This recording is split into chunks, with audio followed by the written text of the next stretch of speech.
Good morning, everyone. On behalf of the ISO, we'd like to welcome you to today's EDAM Congestion Revenue Allocation Phase 2 Stakeholder Working Group meeting. My name is Christina Guimara, representing ISO Stakeholder Affairs, and I will be facilitating today's meeting.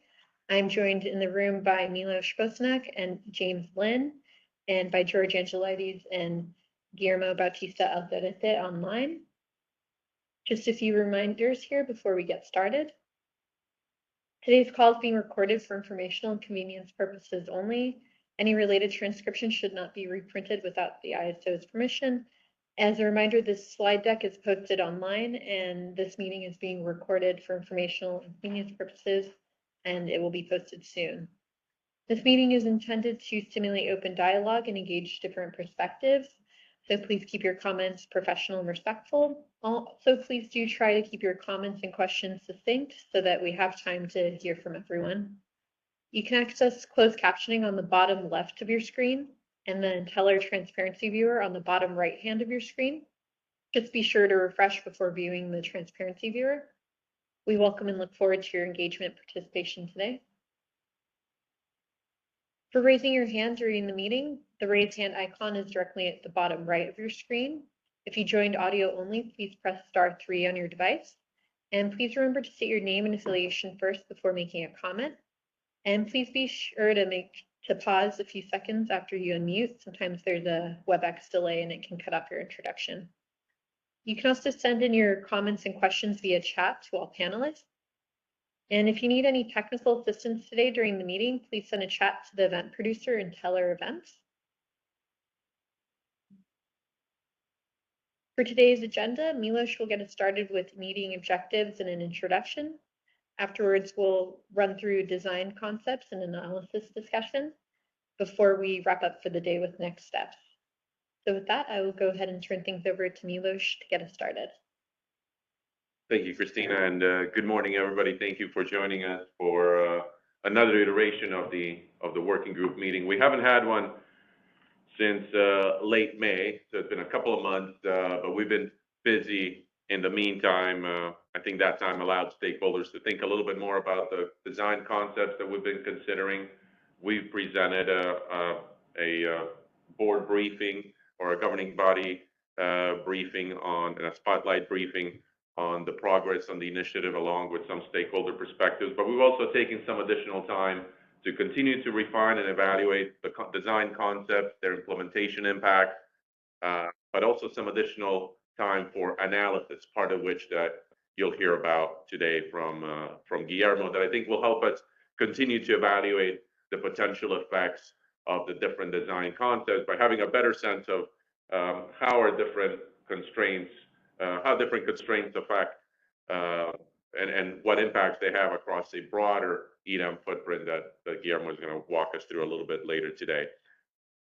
For today, what we wanted to do, because we've taken this additional time, I wanted to start with just a little bit of a review and a recap of the trajectory of the working group discussions that we've had to date, and a little bit of background in case there are any new market participants joining us, and then recap also some of the design concepts that we've had under consideration before we jump into a more detailed discussion and continued evaluation of concept number one, where we're going to review the design structure more granularly.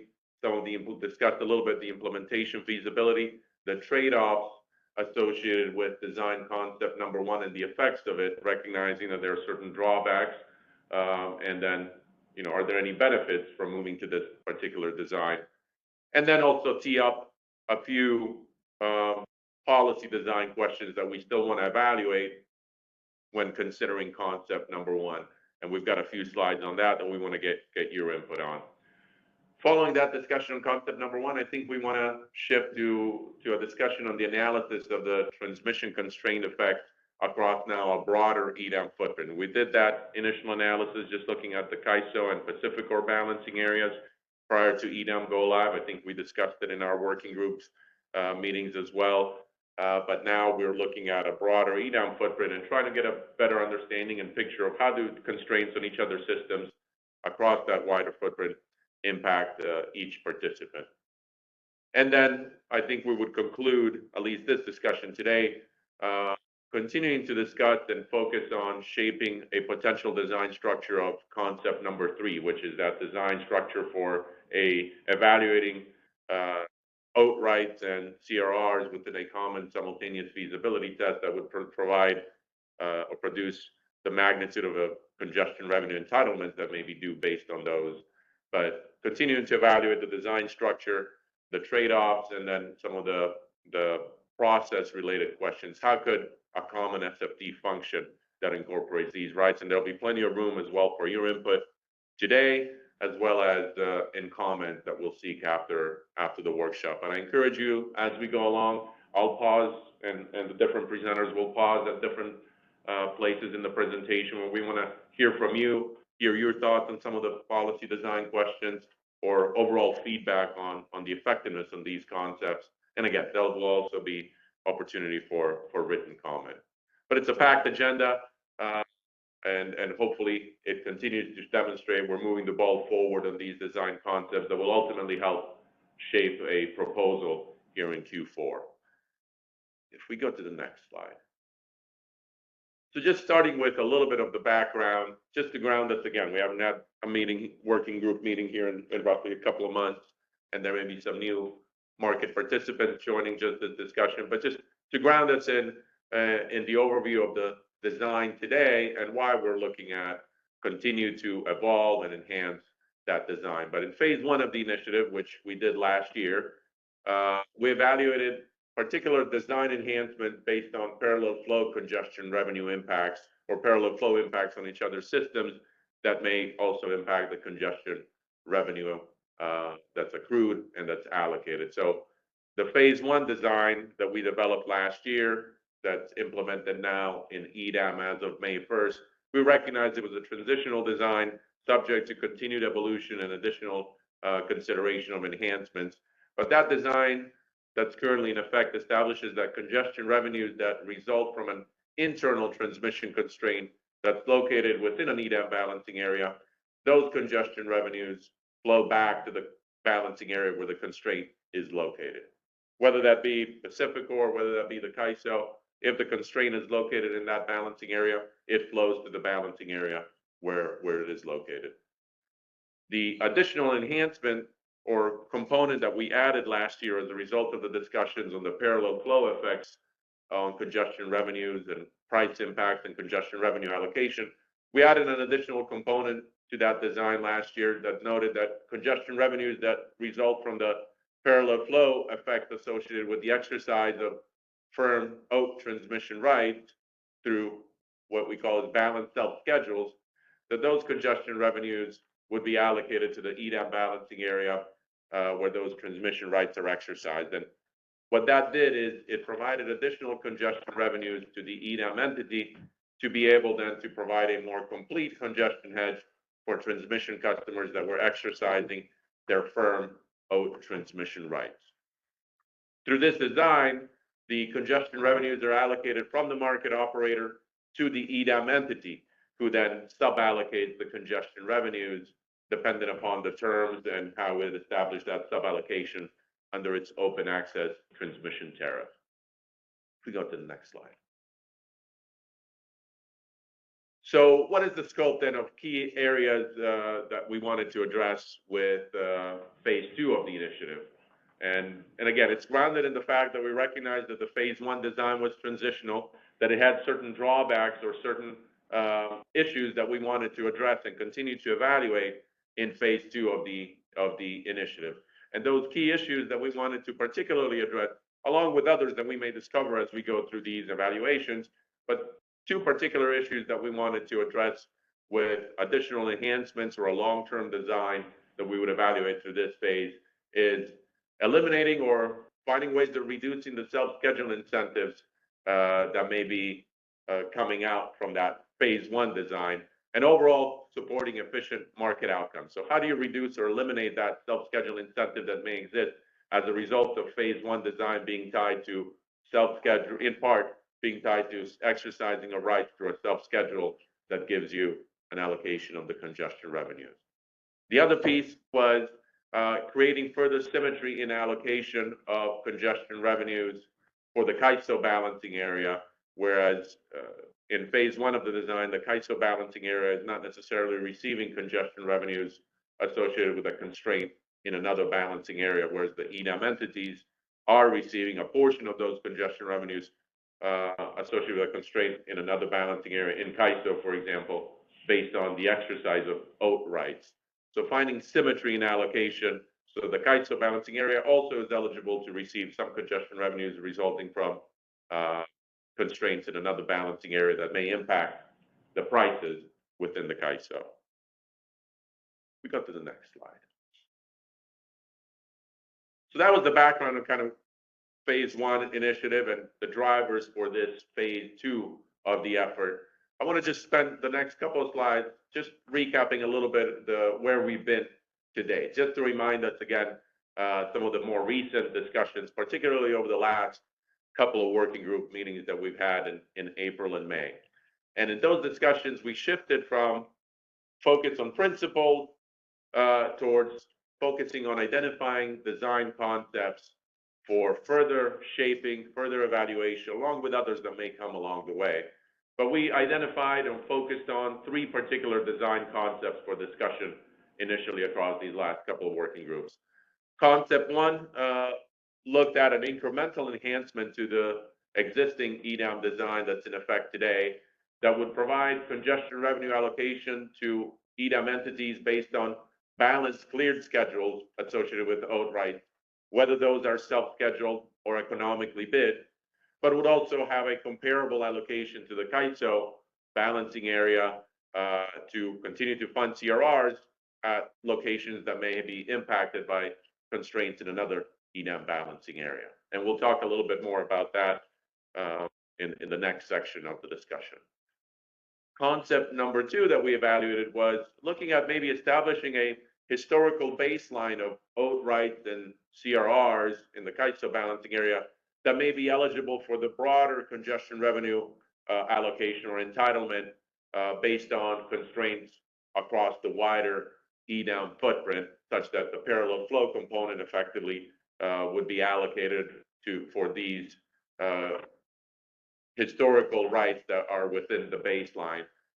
That design sought to recognize that effectively there's historically the balancing areas have supported each other from a parallel flow perspective and have allowed flows in each other's systems from a parallel flow perspective and unscheduled flow perspective, that this historical baseline then would allow for recovery also of those congestion revenues that may stem from those parallel flows, such that they would receive a more complete hedge if those rights are in that historical baseline.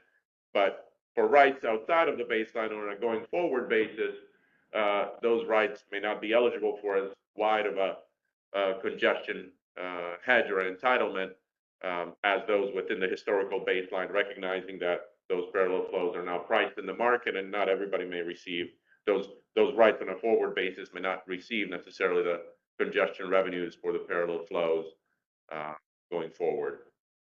So that one looked more of a historical baseline and historical usage of each other's systems, and tried to establish that some rights would receive, or some congestion revenues will flow to those balancing areas to support those historical rights that have used or depended on each other's systems, but on a going forward basis, they may not be eligible for the full or that parallel flow component of the congestion revenue allocation.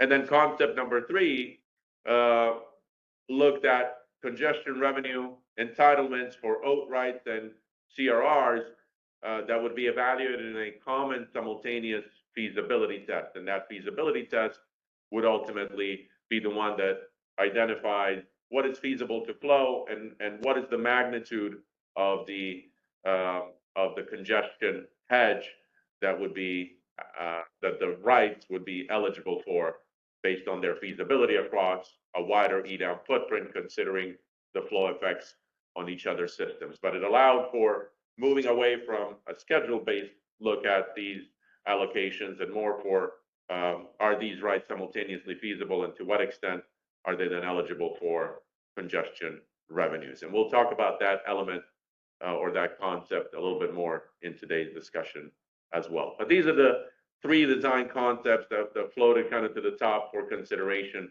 and evaluation that we focused in the last two meetings on. If we go to the next slide, I'll talk a little bit about here just what some of the high-level feedback. This is a summary of the feedback. We spent some more granular time talking about this feedback in the prior workshops, but this tries to summarize what some of the feedback to date across these concepts. And on concept number one, which is again an incremental enhancement based on where congestion revenues are allocated based on clear balanced schedules associated with OAT rights and a commensurate allocation to the CAISO to fund CRRs. But on that concept, while stakeholders were split on the value of that type of a design, recognizing some of the drawbacks, or it maybe doesn't address effectively the self-schedule incentive, stakeholders generally, or the majority of stakeholders, supported continued evaluation and consideration of this design as a potential incremental improvement to the existing structure to congestion revenue allocation that can provide a bridge or a stepping stone towards a long-term design. I think stakeholders noted that this is not a long-term design that we want to be in, but is it an incremental step that addresses some of the issues that persist with the current design while we continue to evaluate a long-term design. There was interest from stakeholders in understanding what the implementation impact, what the implementation feasibility associated with this incremental enhancement to really help evaluate whether it's worth pursuing or what the impacts may be of that implementation. And we'll spend a little bit of time talking about those our initial assessment of the implementation impacts. On concept number two, which sought to establish a historical baseline or a historical method for allocating and limiting the congestion revenues that are allocated, particularly those based on the parallel flow effects of each other's systems, there was broad opposition to that type of a design or variations of it that limit allocation based on historical rights or historical uses, at least in the way that concept itself was heavily dependent on that historical rights or historical look back to establish an allocation. I think stakeholders broadly noted that the West is a dynamic Western grid that's changing, evolving with additional new resources, and retirement of resources, additional new facilities, but also changing market patterns and market participation patterns that can change ultimately the flows significantly from one year to the next, as well as with different entrants into the different markets, that basing allocation on historical uses or historical volumes could unreasonably limit the ability to allocate those congestion revenues and for the balancing areas or for the entities then to provide an effective hedge for its customers. So it was seen as any kind of design that limits allocation based on historical uses alone was seen as not providing an ability to provide an effective hedge for customers where the flows and patterns of usage can change driven by a number of different factors. And then on concept number three, which is the consideration of entitlements to congestion revenues based on the nominated rights, OAT rights, and CRRs that are evaluated through a common feasibility test that establishes the magnitude of the entitlement. There was broad support from stakeholders for the continued evaluation of that type of a design as a potential long-term design structure. But there was recognition that there's a number of details that we need to work through. There's a number of, recognition that the devil is in the details of how that is done. How do you equitably incorporate OAT rights and CRRs into a common design structure? That there may be different variations ultimately of how to do this that we would need to consider. And so we need to carefully walk through and evaluate how this would work or how this could work in a common simultaneous feasibility test. Let me pause here. I do see it looks like at least we have one question. This kind of ends this introduction. The next section will move into talking more substantively about concept number one, but let's pause here and see if there are any questions thus far. Yeah, so we have a question from Roger Avalos. We could please unmute Roger.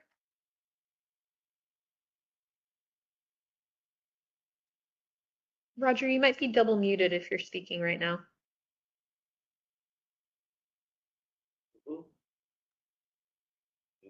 Yeah, I'm not seeing any audio on your end, Roger. You can also try sending in your question via chat. We can come back. We can come back to Roger as well, and maybe try dialing back in and raise your hand again, and we can come back to you. I'm not seeing any other questions coming in, but yeah, we'll circle back to you, Roger, if you still have a question. Let's go to then the next slide. So in this next section, we want to spend a little bit of time going a bit more into detail on design concept number one for congestion revenue allocation based on cleared balance schedules.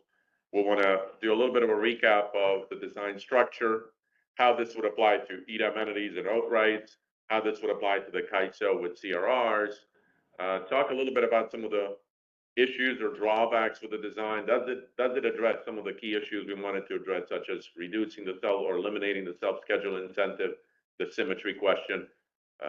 Pose also the question of what is the value that this concept adds, or how does it improve upon the existing design? And then talk a little bit about the implementation feasibility, our initial assessment of the implementation feasibility. Are there ways of simplifying some aspects of the design, but also concluding then with a few additional policy questions that we would need to address and resolve to kind of shape the full structure of design concept number one. I encourage you to ask questions throughout. I'll pause at particular key, if I'm not seeing hands, I'll pause at particular key areas and maybe pose some questions, but feel free to jump on and share some of your initial reaction. There'll be also opportunity to do that in writing and help shape some of these answers to these questions, but certainly don't be shy in raising questions, asking questions, and providing some initial thoughts as you hear this as I go forward. So let's go to the next slide. So just to start with the concept design of how would this design work and what does it do in relation to the existing design that's currently in place in the EDAM. And so concept number one would establish the following structure for allocation of congestion revenues. One, congestion revenues would continue to be allocated to the EDAM entity in whose balancing area the transmission constraint is located. It retains that basic concept that's also present in the existing design, and that applies to the EDAM entity and to the CAISO. If the constraint is in the CAISO, congestion revenues that stem from that constraint are allocated to the CAISO balancing area. If it occurs in Pacific or Nevada, Idaho, those congestion revenues flow back to that balancing area where the constraint is located. Now, the one nuance associated with that is that EDAM entities will also receive additional congestion revenues that result from constraints in another EDAM balancing area based on cleared balance schedules associated with firm out transmission rights. And we'll talk a little bit more in a couple of slides on what that means more specifically in the context of registered transmission rights, firm transmission rights that parties may have. But we would look at cleared balance schedules associated with the registered rights at the source location and the sink location, and the congestion revenues needed to keep those balance schedules and provide a more complete hedge would flow back to the EDAM entity where those rights are located. There will be reciprocal treatment for the CAISO balancing area, and that the congestion revenues would also be allocated to the CAISO stemming from a constraint in another EDAM balancing area to be able to provide a hedge associated with source and sink locations for CRRs that may have been allocated or granted within the CAISO balancing area. We'll talk a little bit about that more in a couple of slides as well. But overall, what concept number one would provide is it creates eligibility for congestion revenue allocation for economic bids that are associated with OAT rights based on cleared balance schedules. So you don't have to just self-schedule to receive an allocation associated with your firm OAT rights that you may be exercising, but you can now also get an allocation even if you economically bid. And we would look at the cleared balance schedules at the source and sink location associated with those firm OAT rights that have been registered with the market operator. So it creates that opportunity to economically bid and also derive a hedge that is associated with your OAT rights. And then also it creates symmetry in allocation for the CAISO balancing area, because now the CAISO balancing area could also receive an allocation in certain instances for constraints that for price impacts that result from a constraint in another EDAM balancing area, and that would help fund congestion revenue rights within the CAISO. If we go to the next slide. So let's spend the next couple of slides just talking a little bit about more granularly of the application to the EDAM entity and particularly the OAT rights. And like we said, an EDAM entity would continue to be allocated congestion revenues that arise from a transmission constraint within its balancing authority area. So if the constraint is in Pacificor, it could receive congestion revenues not only that arise within Pacificor, but also within another balancing area that stem from that constraint. And same for the CAISO. If the constraint is in the CAISO balancing area, the congestion revenues that arise within the CAISO balancing area stay with the CAISO, along with, as you'll see, congestion revenues that may result, that arise from that constraint, that may, from price differences in another balancing area. So same treatment, or that same component is, that first component is the same as in the existing design. But additionally, the EDAM entity would be allocated congestion revenues associated with a constraint in another EDAM balancing area to be able to provide a more complete congestion hedge for cleared balance schedules that are associated with eligible firm OAT transmission rights. And that applies in instances where that constraint may actually affect the LMP at the source and sink location associated with those transmission rights. If there's no price impact, then there's no allocation, but if there's a price impact, there will be congestion revenues allocated based on those clear balance schedules, so that at those locations for those rights, a more complete hedge could be provided, and those revenues will be allocated to the EDAM entity. The eligible OAT transmission rights would be consistent with the existing design that's in place in the EDAM phase 1 design that we went through, that looked at long-term firm point-to-point and NITS transmission rights, as well as monthly firm point-to-point and NITS transmission rights. And the next slide is going to illustrate it, but and then we'll talk about CRRs in the CAISO. But let's pause here maybe for a question from Jonathan that I see. Yeah, if we could please unmute Jonathan Rumble. Hey, Allocation, it's John Rumble from Southern California. I really appreciate you guys putting together a good presentation here and continuing to engage with us. I have a question, and maybe it'll sort of appear later in the analysis. I haven't had an opportunity to look at the presentation, but it does seem to me there is a sort of a limited pool of congestion revenue, and some of it, we're talking about the sort of the slicing and dicing overall of that pool of congestion revenue. And it would be helpful to me, and maybe others, if we could get sort of a sense of, okay, today, or any typical day, where is that congestion revenue? Let's say it equals 100. Where is that being allocated, and where is it being generated?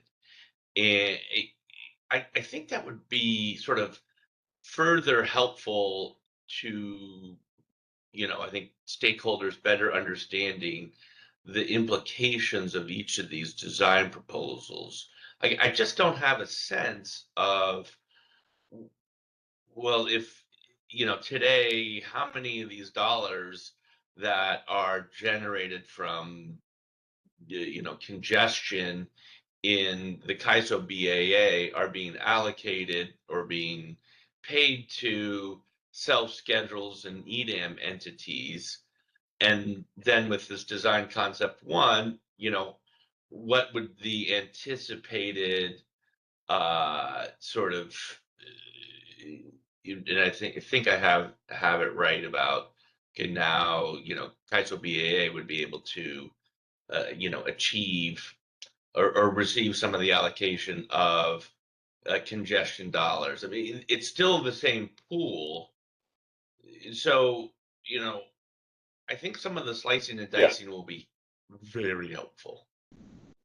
No, great suggestion, Jonathan, and maybe we'll take that back. But initial thought is, and that's a great question. We'll get to it later, kind of noting that this does also can lead to some revenue shifts compared to today. But what we could do without committing our folks yet, we would have to look. But at the last board meeting, we did provide how congestion revenues in EDAM were allocated for the month of May between us and Pacificor, and maybe we could use that illustrative example potentially to run it through this concept number one design and just compare and contrast what this would look like under phase one versus this design, but looking at it more from a kind of real EDAM scenario, even though it's 1 month, but it may illustrate what the effect may be of the shift. So,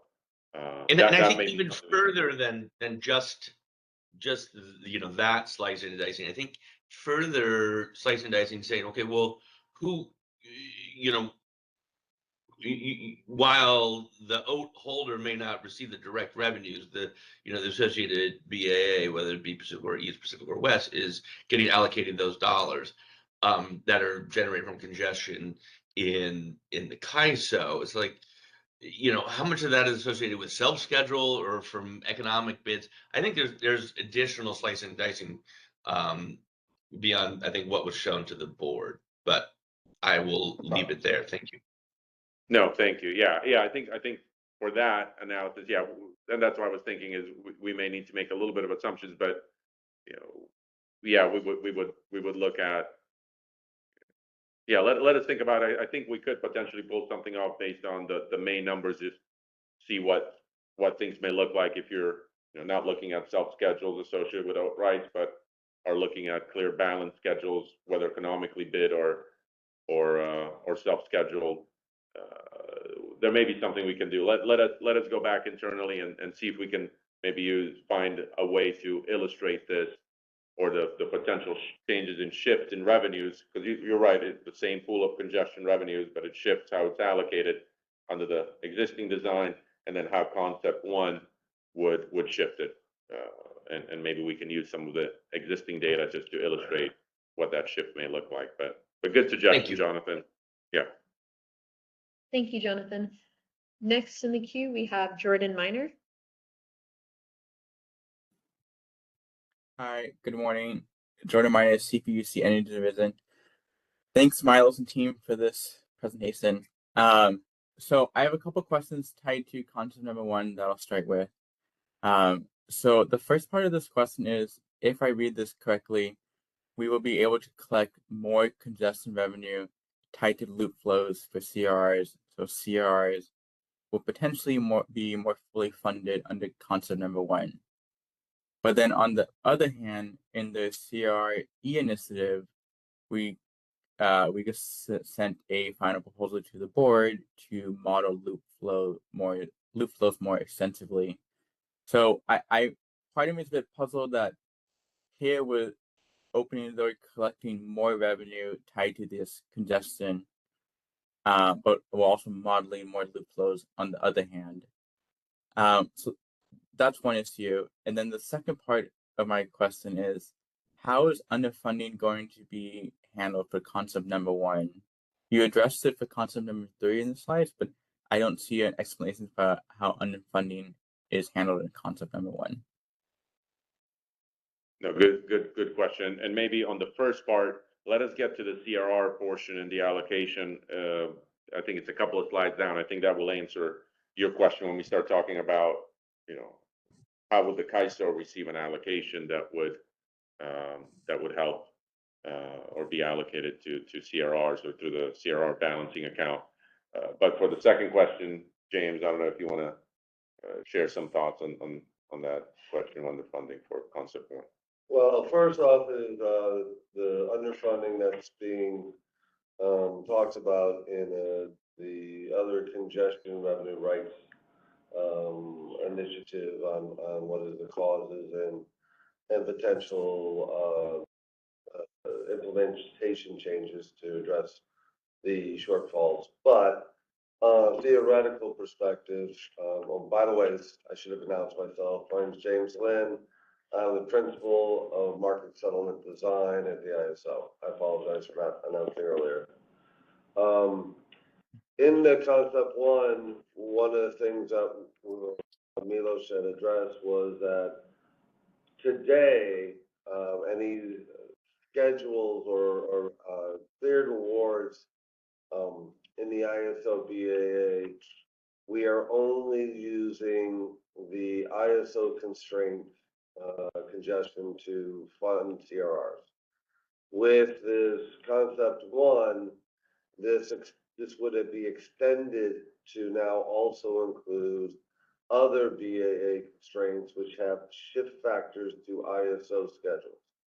In other words, so we will have, if you have a CRR that has a distribution or shift factor to a EDAM constraint, then based upon that distribution factor, you get to have the ability to collect up to the notional value on that constraint, and that would go to fund CRRs. So it should help with some of that revenue shortfall. It won't necessarily resolve it, but it should help to resolve some of it. Yeah, and like I said, we'll get to it in, let's see, 2 more slides or so. We'll talk a little bit about how this would work for the CAISO balancing area and CRRs, and certainly any questions that come up there as well. But thank you for the question, Okay. Jordan. Yeah. Thank you, Jordan. Thank you, Milos and James. Because I still have questions on the congestion revenue tied to outside EDAM schedules, but we can talk about that later. Thanks. Okay, yeah. Jump back in as we go along, and yeah, we'll answer those questions. All right, next in the queue, we have Abram Klein is the last hand raised. Go ahead, Abram. Hi, this is Abram Klein with Appian Way Energy Partners. I just wanted to really ratify the question that Jonathan had about the slicing and dicing of where the congestion rents are going in order to inform some of the decision making. And I just wanted to point out that it's important to address that not just for existing the Pacific Corp members, but also broader EDAM members and loop flows that might be flowing out to entities that aren't anticipated to be part of Markets Plus, because this issue is becoming much more salient as FERC has asked SPP and CAISO to respond on SEAMS coordination.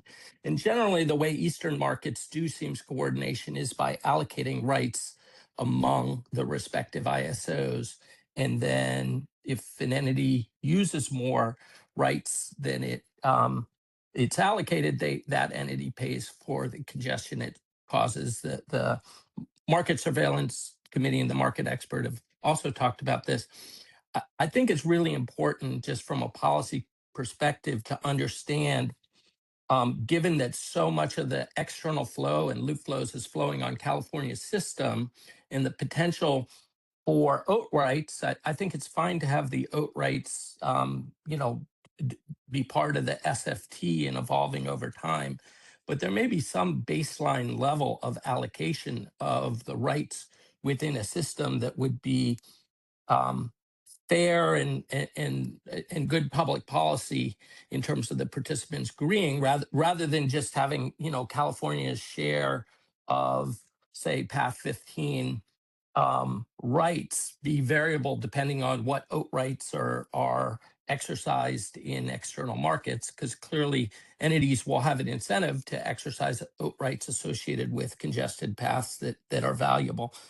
And so that slicing and dicing is really critical, but it's important that it also involve looking at the loop flows. I know California has done some analysis in the CR initiative on loop flows, so that I think that data is available, and I think it's really helpful to take a look at it.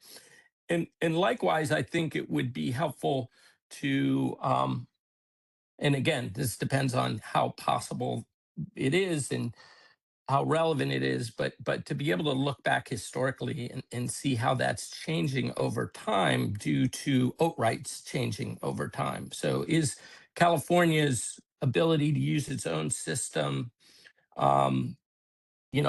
changing over time or being eroded over time by the existence of OAT rights developed by external areas? Yeah.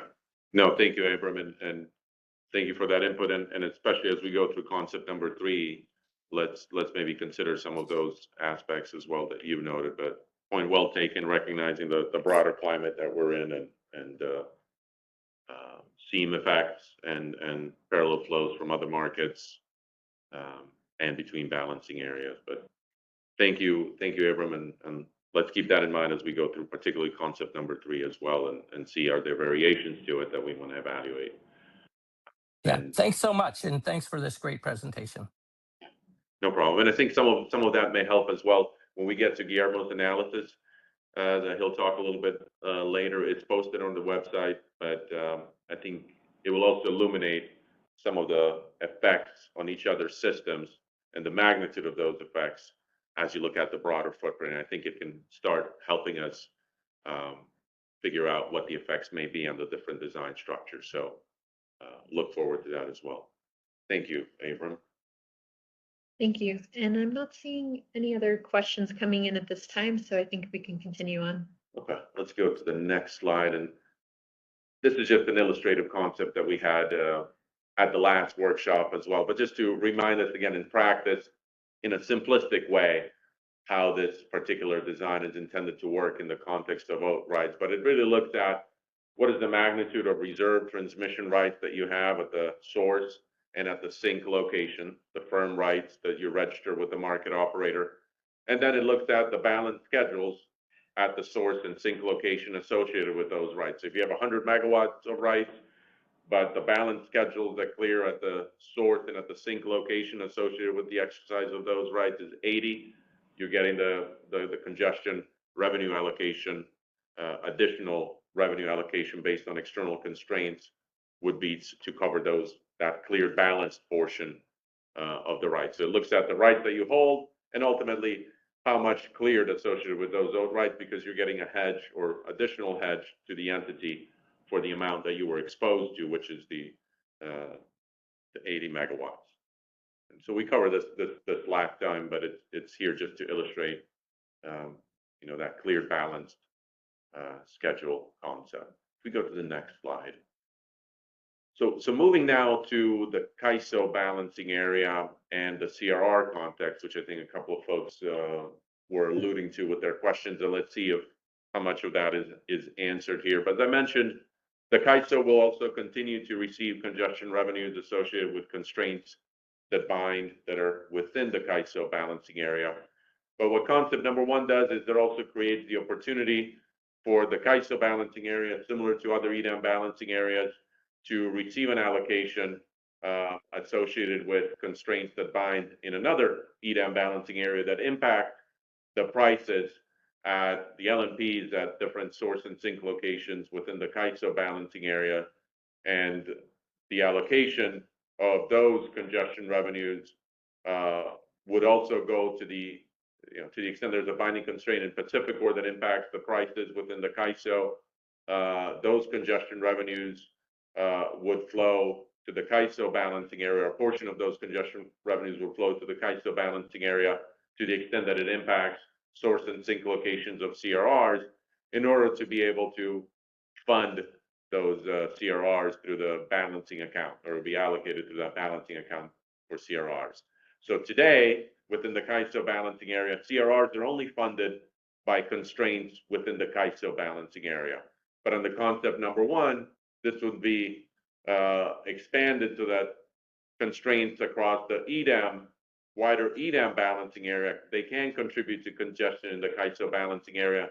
And so CRRs could now be funded by congestion revenues across the wider EDAM footprint to the extent that they have an effect, those constraints have an effect on the LMPs at the source and sink locations of the CRRs.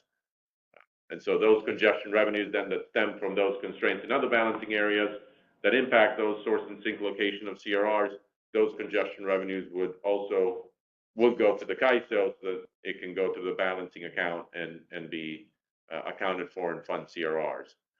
The CRRs are a financial instrument within the CAISO. They're not based upon schedules or associated with cleared market schedules, but are a financial instrument independent of scheduling. And so there's no looking at schedules at the CRR source and sink locations, but it's looking at, does that constraint impact the prices at the source and sink location of CRRs? And if so, a portion of those congestion revenues then would flow to the CAISO balancing area to be able to fund those, to be able to pay those CRRs that are affected by that constraint.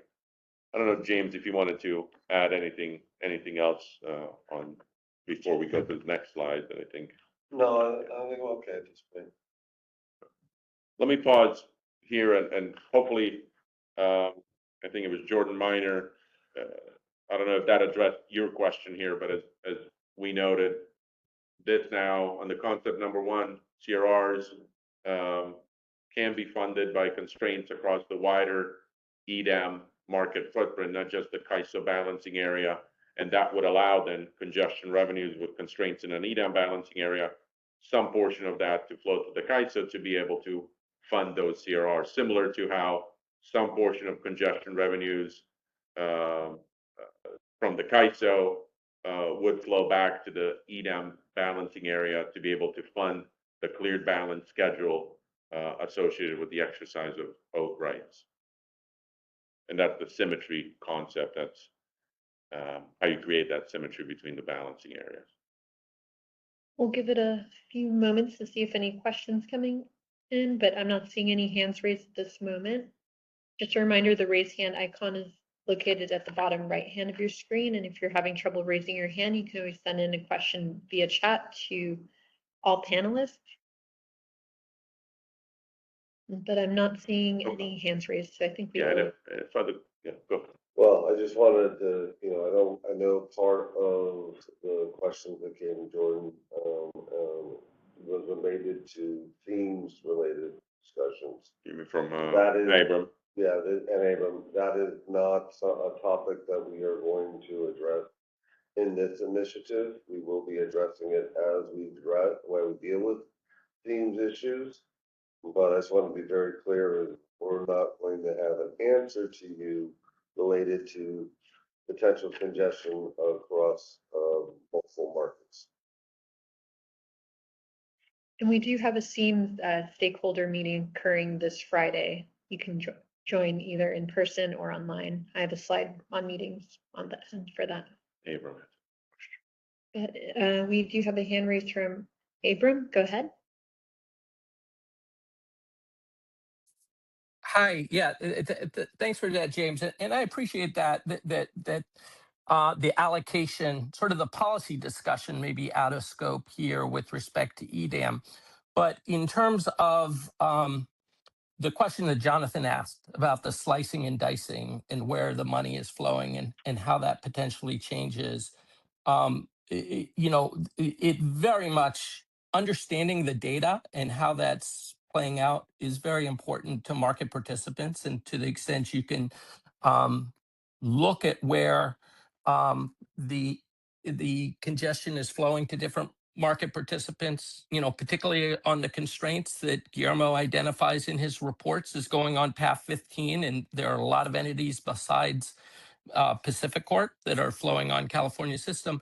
It's helpful to see that so market participants can understand the policy implications of the allocation decisions that are getting chosen. It doesn't necessarily imply a specific policy initiative that's here, but if you're going to do the analysis, James, that analysis is very incomplete if you're not looking at the loop flows and how much of the flow on California system is going out to entities that are neither EDAM nor CAISO, meaning presumably entities that are in the broader West, part of Markets Plus, or maybe future EDAM entities. And you're just not going to get a full picture without that.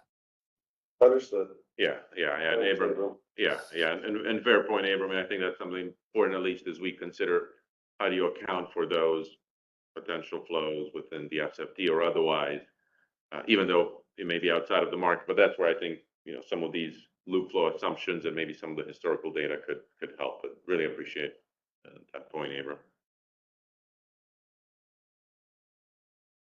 Okay, I think there, just to add Go ahead. quickly here, that there tends to be a gap, whether it's in the CR enhancements group or the EDAM group or this new SEAMS group, where there's just basic data that would be very useful that would inform all of them, and it becomes tricky when the groups are so balkanized that the market participants and stakeholders aren't getting the big picture of the data analysts coming from ISO staff.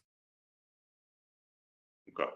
No, thank you, Abram, and then maybe let me reach out to you offline and let's see what additional data you think would be helpful on top of what we'll share a little bit today with the analysis from Guillermo.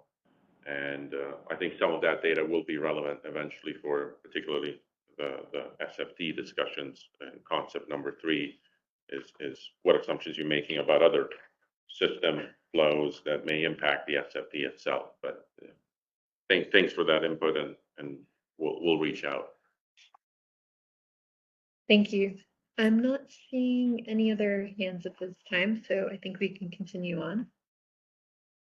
Okay, let's go to the next slide. So wanted to just ground ourselves a little bit as well in the practical effects and impacts of a design concept like concept number 1, and certainly want to hear your input across these next 2 slides. Does concept number 1 provide an improvement over the existing design? Are there ways to mitigate some of the challenges and issues that may persist with concept number 1? And is there value, which I think folks will argue there is, in continuing to pursue concept number 1 in spite of some of these drawbacks as a potential incremental improvement while you continue to consider long-term designs. But just wanted to expose some of these trade-offs and have a discussion on those and get your input, whether it's again today reacting live to the discussion or in comments. But I want to make sure that we capture at least the different implications. And so what are the potential practical impacts of concept number 1? Well, one of them is that, as we've talked about, it may not meaningfully reduce that incentive to self-schedule to derive a congestion revenue allocation. Under some conditions, market participants may still have an incentive to self-schedule or economically bid at the bid floor or low enough that they would seek to effectively clear the market so that they can receive that congestion revenue allocation. Now, there are different reasons why parties may self-schedule. We'll talk about that a little bit on the next slide, but how wide is that, or how prevalent could that self-schedule incentive continue to be once you have that economic bid option, and recognizing that EDAM entities come to the table with a broad portfolio of resources to meet the sufficiency evaluation? Is it really how in their interest is to self-schedule absolutely everything to derive this this potential benefit, but Nevertheless, practically speaking, this may not reduce that self-schedule incentive meaningfully, and parties could economically bid under certain conditions that are low enough that they would seek to clear the market to derive these revenues. So that's one impact, the practical impact and effect of this design, that it may not meaningfully address some of those concerns that still persist with phase one design that's in effect today. There's also, there may be potential shift, and this is where I think Jonathan was getting at, and that was good input on looking at, how does concept number one maybe change the allocation of that pool of revenues compared to the existing design. But there could be potential shift in congestion revenue allocation compared to the current design, because the current design bases allocation, at least a portion of it, right? Keep in mind, I'm here referring to the portion that depends upon schedules.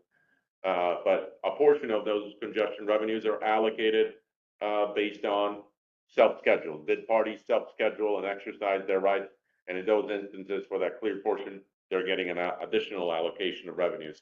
Concept number one now broadens that so that you could receive that same allocation whether you're self-scheduling or economically bidding, but it's based on those rights, still limited by the volume of transmission rights that you have. It just, is there a change in frequency of allocation? Whereas in the one design, you have to self-schedule, and are you self-scheduling always?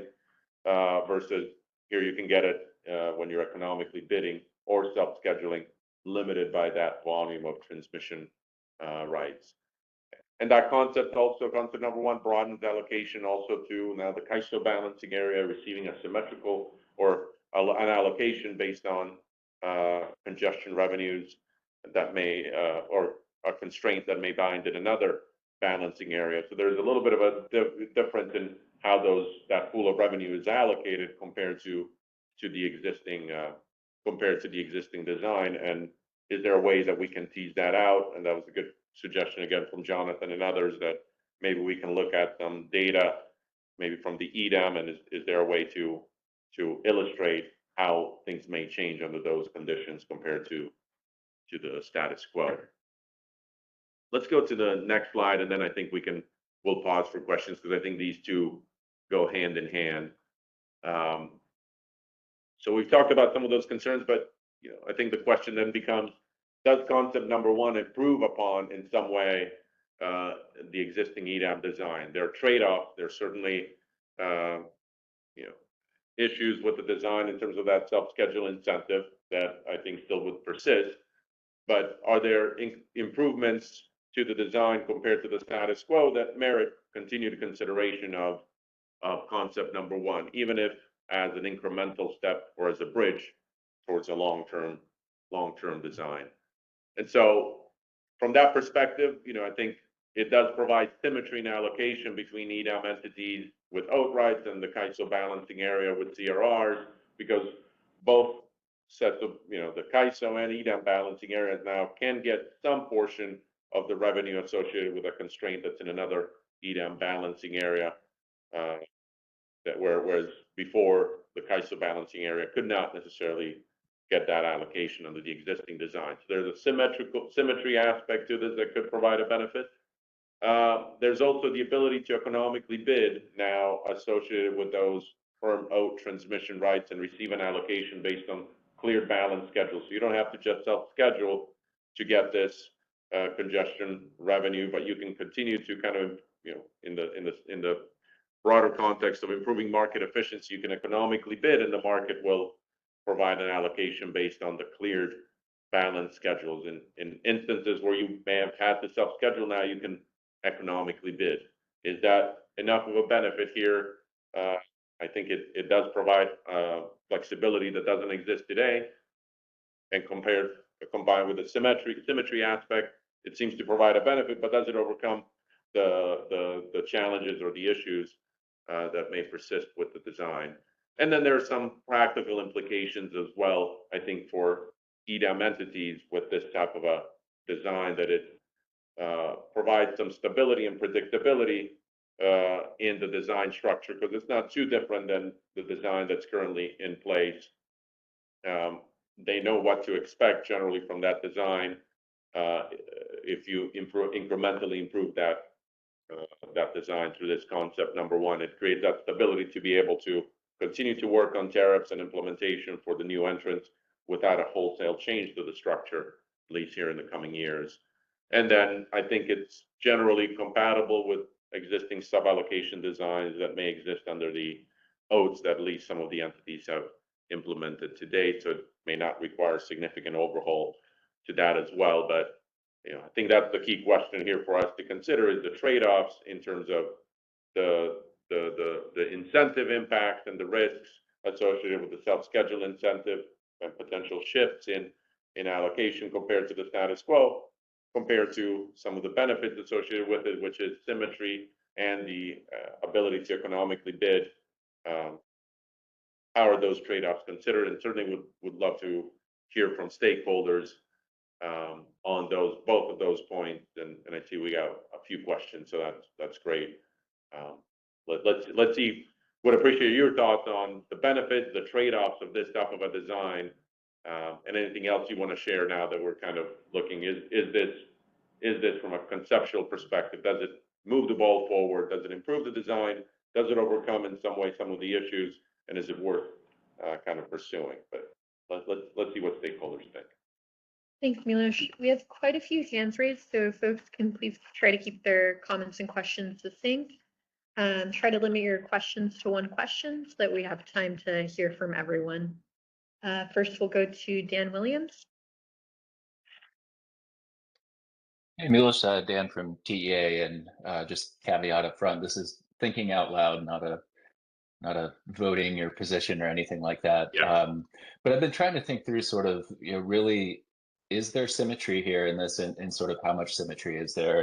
And what I'm trying to understand a little bit more is if we're trying to find like a parallel between a transaction that qualifies for a higher level of congestion revenue payout in an EDAM area, how do we find sort of the parallel for that in the CAISO area? Because without establishing that parallel, then to me we're almost ending up like taking a tier 1 concept, a tier 1 payout concept from EDAM and turning it into a tier 2 payout concept within the CRR framework, where you're just sort of filling the bucket for additional CRR payouts, but they're going to just kind of pro rata to the entities holding the CRRs, not to those that are maybe doing the types of transactions that would parallel the transactions you'd have to do in EDAM to get tier 1 payout. And maybe a simple example is if you have a SP15 resource that is a non-RA resource, so it's not serving California load. Maybe an entity is contracted for that outside of California, and they've got a CRR position for the export. They're going to be paying a TAC export fee whenever they're using that. Well, they sort of have a one-to-one relationship between that resource and the export and the CRR position. And the equivalent is just someone who has a external resource, maybe in an EDAM area that's not serving RA in the EDAM area, it's serving RA in California. They've got a long-term firm transmission reservation to be able to import to California, and they in using that, they would be getting a tier 1 allocation out of the EDAM. So I see those as sort of inverse parallels to each other, that you would think those would be the types of transactions that you would want to have sort of similar coverage in both direction. But it more feels like on the CRR side, that specific transaction would only get maybe a portion of additional funding paid into their CRR, where on the other side, they're eligible to get more or less a complete hedge and have that subsidized through the sort of the overall funding of the congestion payout. So I'm trying to think through that a little bit more comprehensively, and then think like, well, are there other changes that could be made that would sort of prevent maybe the tier 2 eligible folks in the EDAM side from having to have undue impacts to them, versus how the sort of aggregate impacts end up showing up on the CRR side. So long and short is just like, I feel like we're maybe overplaying the symmetry a little bit, but probably need to get into it deeper to understand that.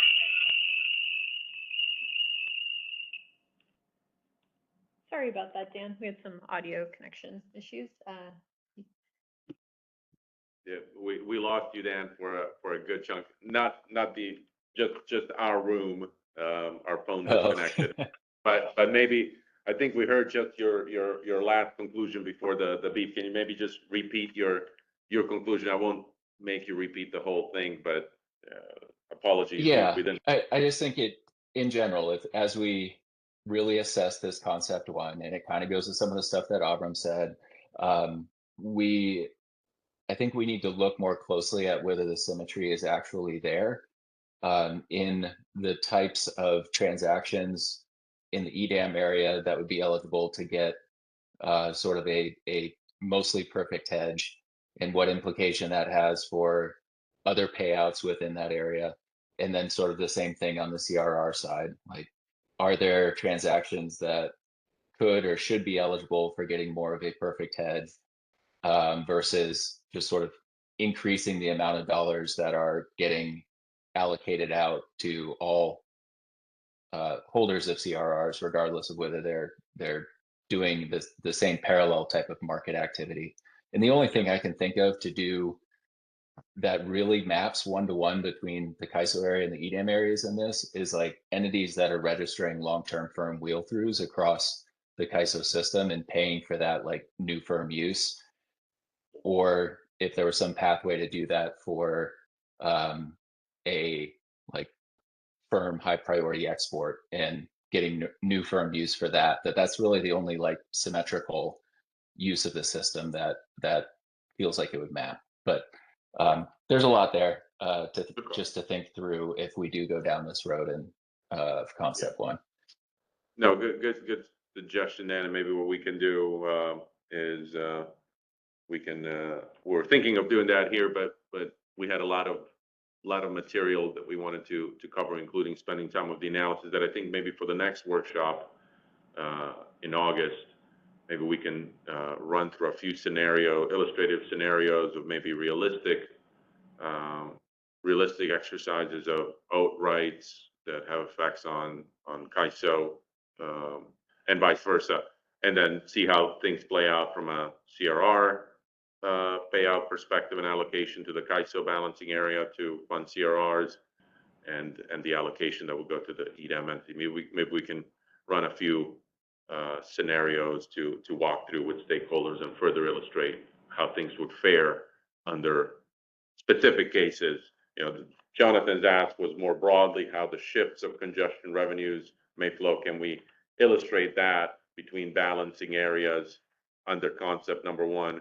I think under your suggestion, we can do some scenarios just that would illustrate how much revenues would flow based on, to the CAISO based on certain CRRs and based on exercise of OAT rights under this cleared balance schedule concept. So we can do that, I think, for the next meeting. Yeah, James. But Dan, I do understand your point on the symmetry. Concept one is not creating complete symmetry, but as we've had the discussion before, we're trying to bridge the current design to eventually get to the concept three, which does create the more symmetry.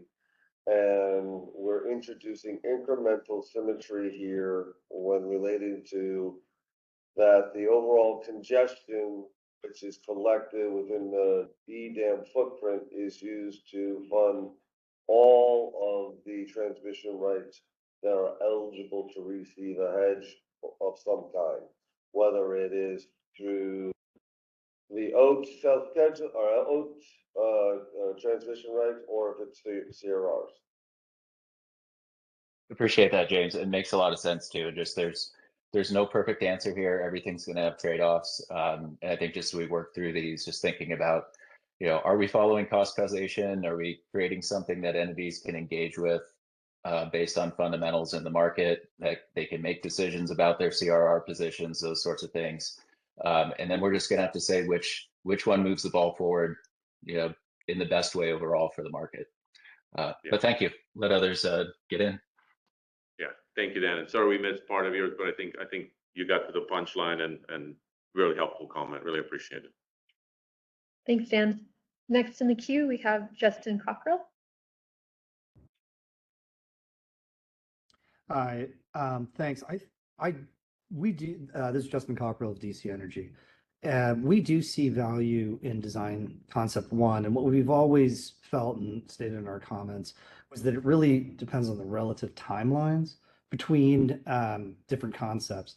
So at one point, it looked like design concept three might really be able to take off on an expedited basis, and maybe design concept one was harder to implement than previously thought. So, maybe there was a sense that design concept one really wasn't worth pursuing. But I've gotten the impression from listening to the meetings that have occurred since the last one of these meetings in May, including the last WEM governing body meeting, that some of the momentum towards a major design change like design concept three might have shifted away. So I guess what I'm asking is that impression, is that how staff feels, that maybe, design concept three is less on a fast track, and so, in your minds, design concept one might really be something to pursue on an interim basis? No, good question, Justin. And I think the next slide actually will get into some of the initial assessment of implementation, what it would take. And I think, the conclusion is, at least, it'll be very significant lift to implement concept number one. But, for us, I think we think that continuing to pursue concept number three is still valuable, and we'll spend some time on it today. But I think we've certainly also heard EDAM entities and other stakeholders emphasize: is there some bridge? Can concept number one design be a bridge? And so what we're trying to illustrate today is how it could work, a little bit more granular detail. You'll see later, what are some of the other key policy questions to really make this a viable option, but also try to set some expectations that concept number one likely will be a significant lift to implement, and there'll be a lot of challenges to that. We're still looking at how to, is there ways to simplify things to make implementation more feasible, but I think we've heard from stakeholders that concept number one should be seriously considered as a bridge, and that's what we're trying to do here. We still think there's value in continuing to pursue concept number three as a long-term design. If stakeholders feel that we should expedite concept number three after having discussed concept number one, I think we can certainly do that as well. But we're trying to just present objectively what would it take to do concept number one, what are some of the key additional design issues we need to do, and then really hear from you. Should we dedicate our time and effort on concept number one, or is it better spent on expediting and working on concept number three, recognizing that it is a bit of a significant difference in design, right? That poses some risk to entities that are in the process, but that's what we want to hear from you. So we're open to both of these, but we want to make sure that we capture what is it going to take, what's the level of lift, because I think concept number one won't probably be something that we can do in the next year, and depending on the other design elements, it could be more complicated or a little bit simpler. So we're open to both, but we want to hear from stakeholders today and trying to shape this further so that we can get as informed input as possible, because we've now tried to shape the full picture of what would it take to do concept number one. What are the key additional policy issues that we need to resolve? And I think that will give us and you a better picture of is it worth pursuing, and that's what we'll seek comment on in particular. Yeah, and I guess what I'm saying is the answer, at least from DC Energy's perspective, really depends on the relative timeline Yeah. for design concept 3. So be more specific. So on the slide that's up now, a couple of last bullet points here about the practical implications, and it says, providing stability and predictability for new entrants. I was under the impression that some of the new entrants and potential new EDAM balancing areas were suggesting that, something like design concept 3 would be too disruptive, and they can't have that implemented while they're trying to integrate with EDAM, and so that pushes the implementation of something like design concept 3 off by perhaps a couple of years. So if that's the case, if design concept 3 really can't be implemented for quite some time, then I really do think there's value in pursuing design concept 1. But like I say, it really depends. Yeah, yeah, and that's the trade-off we're trying to evaluate ourselves as well. Part of the discussion today will focus on concept number 3 to see, can you help us shape certain, we're continuing to move ball forward on concept number 3, but I think it depends on some of the details that I think we're starting to work on today with you, and that will continue to help that assessment. But I think your assessment of the perspectives is spot on. Concept number 3 may be a wholesale change. There's uncertainty because there's still a lot of details to work through. Concept number 1 is a bit more defined, and the question is, can you define concept number 3 well enough here soon to figure out, is that something worth pursuing as well? But those are the trade-offs that folks are looking at, is familiarity and how different is the structure of concept number 3, and the details matter. And some of those details we'll get on today and in the next meeting, and hopefully at the end of the next couple of workshops, we'll have 1 and 3 that we can compare and see where do we want to move forward. Okay, appreciate it. Thank you. Yeah, thank you, Justin. All right, next we have Alva Svoboda. Go ahead, Alva. Good morning. Can you hear me? Yes, we can hear you. Great. This is Alva Svoboda from PG&E. Not coming from the world of CRRs, I just wanted to bring up which I think is one of the issues that's considered here, is that the underlying issue of market efficiency is a very important one. And I tend to agree that this concept doesn't really solve the problem of people guarding self-schedules and gaining some additional revenues from CAISO CRR allocation, because unless they have clear evidence that by bidding they're going to gain more than they lose from the CRR allocation, they're better off sticking with self-schedule. I think that's what you're alluding to in terms of the idea that there really isn't necessarily an incentive to bid here. And I think that's on the issue of symmetry, I think one of the things James was maybe alluding to is that using the CRR as the CAISO side of it, the CRR shortfall, at least does not give any incentive to self-scheduling versus what Dan was suggesting. But I think that's a really significant concern here. If it's not going to be improved from what we currently have as other EDAM entities join, and we're basically going to have this dead weight of self-schedules for some period, in my mind, it's not really worth doing this, because you're not necessarily going to gain very much in terms of market efficiency. You will get, CAISO presumably will get some revenues out of it, but on the fundamental basis of market efficiency, it doesn't really yield any improvements. And I'm assuming, my understanding of it is that the concept 3 would lead to sort of a rebalancing of the incentives and get back to what the benefits of EDAM were supposed to be in the first place. That's my comment. Thank you. Yeah, thank you, Alva. Thank you. Next, we have Steve Keen. Hi, Steve Keen from Edison.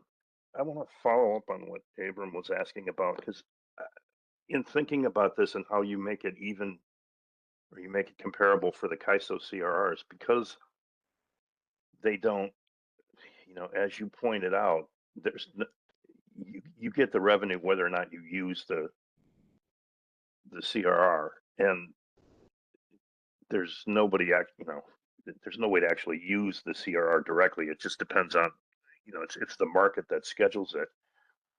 I'm just trying to understand how you anticipate determining how much is scheduled, how much of the revenue that to return to the CRRs. Does that question make sense?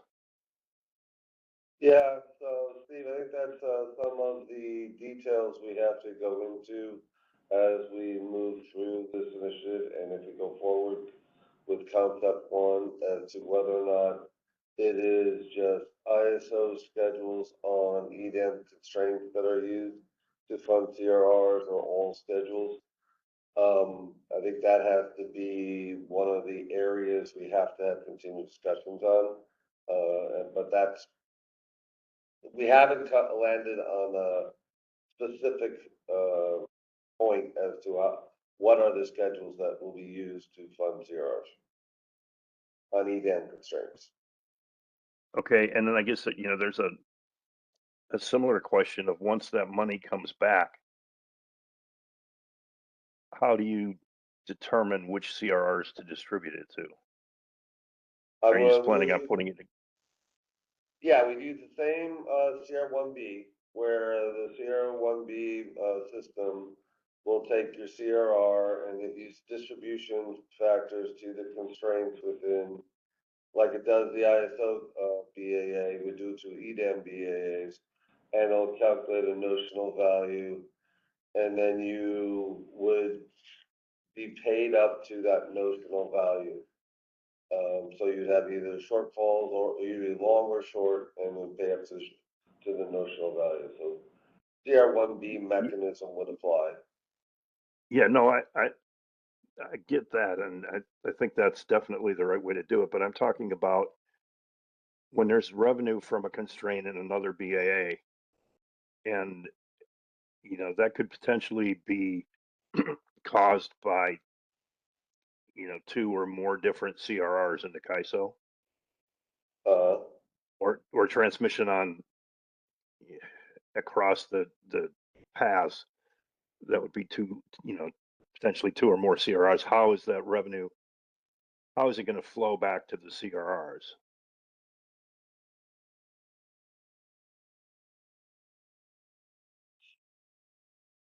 So,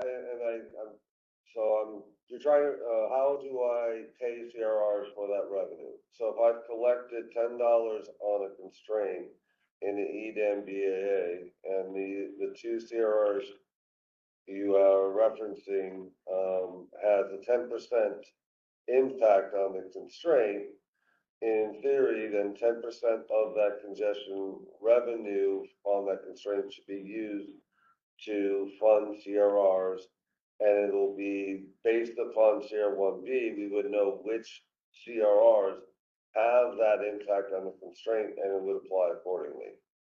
So we use that to flow back to the CRRs. Okay. Yeah. So you think you can do that? That you have enough information to be able to? Yes. Okay. All right. Thank you.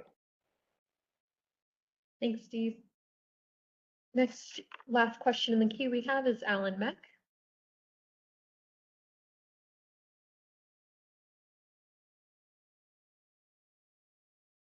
Hi, Alan Meck, PG&E. I wanted to respond directly to Justin Cockrell's point and take the exact counterpoint of that. We actually don't see design concept 1 as being a very fruitful discussion, at least not at this time.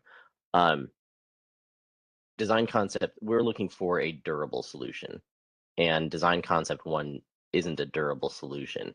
We see design concept 1 as a break glass in case of emergency solution. Design concept 3 is the most fair. It's the closest to getting congestion revenue allocation treatment the way that it should be done, in our opinion. And we would note further that CAISO resources are not infinite here. I would point out that congestion revenue rights enhancements is still a sticky wicket. Ramp D is a mess with, I think, 3 tracks now. And we haven't talked about day-ahead sufficiency in 6 months. And we're probably going to have to talk about day-ahead market enhancements sometime in the near future to refine what we've been seeing with imbalanced reserves, you know. And so design concept 1, and further, I would think that design concept 1, I would just point out, is going to be a little bit more messy than I think some people are thinking it's going to be. And especially as we get further and further out into the future, if we start with design concept 1, it might look kind of okay in the first couple of years, but the further removed you get from implementation of design concept 1 to, in the future, the messier and messier it gets, and probably the more contentious it gets. We really think that for now we should be talking about design concept 3, and if for some reason it fails because of some fatal flaw that none of us are foreseeing right now, then okay, let's go back to design concept 1. But let's get a fair, durable, and a solution that respects market principles. And we think that's design concept 3. Thank you. Thank you, Alan. Appreciate the comments and perspective. Thank you. Thanks. And I'm not seeing any other hands raised at this time, so I think we can continue on. Okay. The next slide is one where George is going to talk about some of the initial implementation impacts. Again, we're still evaluating the implementation feasibility. Are there ways of simplifying the implementation of the design? After that, we'll talk about some open policy questions that we would need to resolve in context of concept 1 to continue to consider it. But I'll turn it over to George just to give you a sense of what's the level of lift based on our initial assessment in terms of the how we would implement this type of a design and the level of system impact. So I'll turn it over to George. Thank you, Milos and company. Good morning, everyone. So we did a preliminary impact assessment here to evaluate the implementation effort of concept 1. As you know, our current system identifies the use of transmission rights with a submission of self-schedules that are associated with a contract, a specific contract with a unique contract reference number. It's a unique ID. And you can have multiple resources exercising the same contract across multiple balancing authority areas too. And even at the given resource level, you can exercise multiple contracts. So you can have multiple self-schedules with different CRNs. That's our basis here. So we'll have to maintain the system, of course, going forward, but we need to expand it to support concept 1. We need to expand it by having some new mechanism of identifying the use of transmission rights with energy bids. Because there's only one energy bid that a resource submits, you don't have the ability directly to have association with multiple TRNs because you can have multiple self-schedules. We have only one energy bid. We have to find a new way of identifying what portion of that energy bid is associated with a specific transmission right. And because you can have multiple transmission rights, these different portions of the energy bid have to be stacked one on top of the other in a given priority. So it's a little bit complex to validate the system across multiple resources. It's doable though. We have a particular issue with multi-state generators, of course, because although they can have self-schedules in only one configuration, which keeps things simple for the existing system that is based on self-schedules, they do have energy bids in multiple configurations, actually they're required to.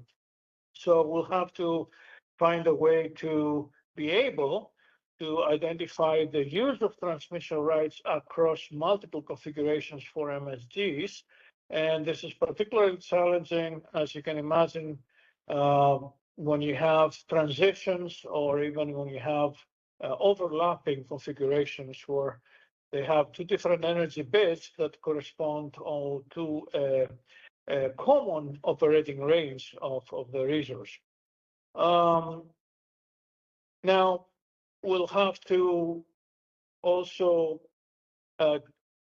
upgrade the systems that EDAM entities and SCs will use, because there will be major changes to support Concept 1 in cyber. So the submission of these new identification of the energy bid sections with CRS will be new. And of course, also the MRI system and the reports will have to have a new format. So participants will need to be able to receive this new information. So it's also a change on the participant side. We'll have also a particularly challenging issue of identifying what portion of the exercise transmission right is balanced, because this is critical for Concept 1. Once you identify, let's say, which portions of your energy bid constitute the use of a transmission right, energy bid is economic, so it may clear at any level across different resources that exercise this contract. So you have to determine what constitutes the balanced portion of all these scheduled pieces associated with the exercise of the transmission right. And our assumption here is that this system will be general enough and will support all transmission rights, including our legacy transmission rights, namely transmission ownership rights and existing transmission contracts, which can be exercised in real time as well. So these changes to support Concept 1, they're not limited to the day ahead, but they will transcend also in real time. So in the determination of the balanced portion of the schedule, for real time, we need to look into meters as well, load meters, because obviously load resources cannot submit bids and cannot have schedules in real time. This new identification of the balanced portion of the schedule will have to be done in multiple systems, the market quality system, settlements, and CRR1B, of course. And one issue that we see with that is that it's not a process that can be parallelized. It has to be done sequentially for each contract at a time. So there are complex sequential rules to do an allocation of the schedules pro rata to the various contracts.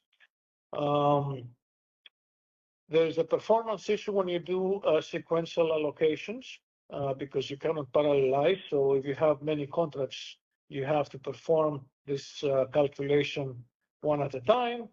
And the most important issue that we see from the participant side is that you have a non-transparent outcome that depends on the sequence. So whatever contract you choose to start with will affect the allocation and the determination of the balanced schedule for the other contracts that come in sequence. And also you have a non-robust outcome because you may have, because of that fact, a different outcome across intervals, even if the data are the same, right? Now, besides that, as I mentioned, because we need to access meter data, currently our market quality system does not have that interface, so we have to build a new interface to have meter data going to MTS to determine this balanced portion for the real-time exercise of the contracts. And it should also run now on the settlement timeline. So that means every time you have meter data updates at the regular intervals that settlement system produces statements, MQS needs to run along with it before the determination of the statement. The current system is not configured to run this way. Of course, it runs only once for each day, so now it has to be reconfigured to run along with settlements, and that's a major lift here. The other issue that we see here of supporting concept one is, as you know, MQS slices the expected energy for settlement purposes and for bid cost recovery calculations to different segments, different energy types. And one of those energy types is the optimal energy. And now we see the need for MQS to slice that optimal energy to different segments, potentially associated with different CRNs in that determination of what constitutes the balanced portion of an exercised right, so that settlements can calculate the congestion revenue that needs to be returned to the EDAM entity because of the exercise of that right. So this is new work for the calculation of those energy segments in MQS. Overall, we see a high implementation risk for supporting concept one because of all these elements that I mentioned. And as implementation effort, we have the opinion right now after this initial assessment that concept three will have a much lower implementation effort and much lower risk than concept one. Concept one will take us quite a bit of time to be able to deliver before concept three if we go down this path. So let me open up for questions if you have on this particular slide. Thanks, George. Looks like we have a Alan Meck. Is that an old hand or do you still have a question? Oh, I'm sorry, that's an old hand. I thought I'd taken it down. No problem. Thank you. Next, we'll go to Steve Keen. Hi, hey George, Steve Keen from Edison. Looking through this, I'm just wondering, are these details dealing with implementing the part allowing for balanced self-schedules for the EDAM entities, or is this all? I don't see a whole lot in here discussing the details of how the CRRs, if it applies to CRRs, how that would be incorporated in. Is that? Yeah, so this, I'm asking, what is this aimed at? Is this aimed at just the? It's a good question, Steve. So no, this does not affect CRRs because CRRs are financial entitlements, so they don't depend on how the market identifies transmission rights and what is a balanced portion of the transmission right that we talk about here. If we're talking about the existing legacy rights, ETCs and TORs, yes, that concept one affects because now ETCs and TORs can be exercised based on energy bids. So you need to find how much the balanced portion of the submission of the use of the right. But CRRs are financial entitlements that are determined from the CRR auction, and they're not affected by this process here that we're talking about. CRR are always balanced. That's how they clear that auction. There are impact on CRR1B, as we note here, because CRR1B, to find out how much it needs to base the CRRs, it will have to calculate how much is the congestion revenue that is collected to fund the CRRs. And the congestion revenue that is collected first needs to be used to pay the system TORs. So you have to find out the balance portion of those. So that's where the impact of CRR1B is, but not to CRRs per se. I hope this answers your question. Yeah, at least some. The other thing I'm just trying to figure out is like that question of how much revenue, how much of this congestion revenue would actually flow to the CRRs. I mean, on the other side, you know, I can see where, because you have these balanced schedules or the other schedules, you have an idea of how much congestion may be generated by these, but with the CRRs, because there's whatever's coming out of the CAISO market, I'm just not certain how you figure out what that revenue is. And I'm not sure that's, I mean, maybe I'm wrong, but it doesn't seem to me to be a trivial task. No, It's no, like it's when not a you're trivial looking, task. You're correct in that. So, There are I'm multiple just, steps in CRR1B. As yeah, you remember, we first have to calculate what is collected, what is the congestion revenue yeah, that's collected. And for I'm not CRR1B, even we're talking, looking at the other day. I got it. I'm not even talking about CRR 1B. I'm talking about, you know, when there's congestion on a constraint in another BAA. How, Yes. you know, how do you figure out how much of that congestion is attributable to the schedules associated with the CRRs in the CAISO? We don't, That's so, yeah. let's James, let's maybe you start can with, answer that. yeah, let me jump in. Let's start with is that the CRRs are, they're separated from the actual schedules you put in the market. We don't have that link. But they are associated to CRN. And so even with the, congestion revenue allocation phase one, we had to put a mechanism in place to be able to calculate the balance schedules in order to adjust the amount of congestion that's being used to fund CRRs. And that is a mechanism we have in place today. So CR1B balances the schedules for both ETC tours and OATs.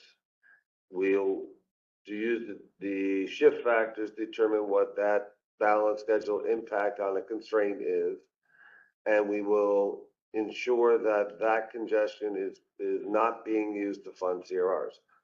That is going to have to be enhanced with the concept number one to apply the same type of application for EDAM constraints. We're still going to calculate the balance contract. You just have to then identify what is its contribution on a constraint and ensure that that is not considered for CRRs. So it's already in place for CR1B, partially. Partially, but within the CAISO, there's only the two categories of congestion revenue, the one associated with CRRs and the one associated with ETCs and TORs. When you move to a constraint in another BAA, then you also have, you know, how much is associated with the CRRs of the CAISO congestion, but also how much is associated with the schedules in that BAA. And that's kind of what I'm having trouble understanding. So there are three. How that's going to. Steve, we lost you. Yeah. Unless So it's yeah, only me. there's you, George. So there are actually three. You have, as you said, the congestion that is collected from overall market, and that is potentially going to be used to fund CRRs. Right now, we're using just ISO constraints. There is congestion that is associated with TORs and ETCs, and that's going to be across the footprint, which have contribution on ISO constraints that reduces the amount of congestion that can be used to fund CRRs. And there's also OAT balance schedule, that's the type 3, which is going to be currently being paid out through our congestion revenue allocation phase 1. That balance contract is also being calculated on ISO constraints, and we reduce the amount of congestion that is being used to fund CRRs at that constraint by that amount as well. And so all we're doing is applying the same 3 buckets to EDAM constraints. It's just the overall congestion collected is from all schedules, impact on those constraints. Okay. All right, I'll put some We can comments. talk more if you want, Steve, later. Yeah, thanks. We can capture some of this detail in the next iteration of just a more detailed breakdown in a scenario on CRR's allocation. Yeah, I think that would be really helpful to do an example and just explain how the revenue on both sides of that are going to be allocated. Okay. Because That's valid. mean, I can understand the one side. It's the other side that I'm having trouble understanding how you determine for a constraint in an EDAM BAA. I see kind of four pieces of that, not the three that you were mentioning here, but there's four. There's the ETCs and the TORs essentially, and the OAT transmission that they have. There's the regular the regular transmission that they're doing that stays within that BAA. Then there's the CAISO contribution to that, and then possibly the CAISO TORs and ETCs. And I just don't. It's this deciding how much of that congestion on the transmission constraint in another BAA is from the CAISO CRRs versus from that BAA's internal transmission. Maybe I can help with this, Steve. So the congestion revenue that is collected on any constraint, it doesn't matter where it is, it's the saddle price of that constraint, because it's binding, times its flow, the scheduled flow from let's say from IFM. So this is the congestion revenue that you collect on that constraint. Now, out of that, you pay your legacy transmission contracts based on the scheduled flow on that constraint with the shift factors, and also the odd rights, right? And then the rest is allocated through CRR1B to CRRs that they have a contribution to that constraint. That's what we do today, but today is limited to ISO constraints. So now it's going to include also constraints in EDAM BAAs. So there's not real mystery here. It's just expanding what we do today for CRR1B. Okay. All right. I'll think about it. Thank you. Thanks, Steve. All right. To Anything else from conclude you? here, I'm sorry. Yes. Yes, I want to conclude that we made an assumption here that we don't have to touch our bid cost recovery system in supporting concept one. That assumption is based on the fact that we consider the extra revenue that comes from the financial right of exercise transmission rights to be not part of the scheduling coordinator that schedules the resource, but return to the EDAM entity, to the scheduling coordinator that's designated as the financialist for the right. So we didn't connect these dots, and based on this assumption, we do not include impact assessment by changing or require changes to our bid cost recovery. If that assumption is incorrect, obviously there's more work involved in concept one regarding making changes to bid cost recovery to accommodate this extra revenue. Thank you. I will return control to Milos and Company. Thanks, George. We'll turn it back over to Milos now. Okay. Thank you. Let's just to finish out the discussion on concept one, I just have 3 more slides, and then we'll take a 5-minute break and then switch to Guillermo on the analysis, because if anything, we want to leave time for the analysis for Guillermo to walk you through and answer any kind of questions you may have. And then if we don't get to all the aspects of concept number 3, we'll schedule a follow-up workshop where we'll dedicate the full time to concept number 3. But just to finish out on concept number 3, I alluded to there's, in order to paint the full picture on concept number 1, there's a few more policy questions I think we want to vet and and resolve to make sure that we have the full picture of how concept number one would work. The first question is treatment of ETC TORs, existing transmission contracts, ownership rights, or in other words, legacy rights or legacy contracts that parties may have. Those exist both on the CAISO system, but also across the EDAM balancing areas. And today, the design is that these legacy rights, ETCs and TORs, receive a congestion hedge only when they're self-scheduled in the market.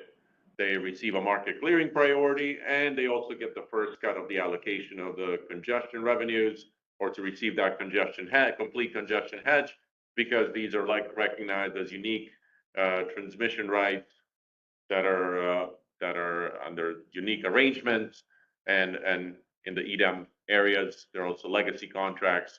There are pre-owned transmission arrangements that have unique terms and conditions. That's the design today.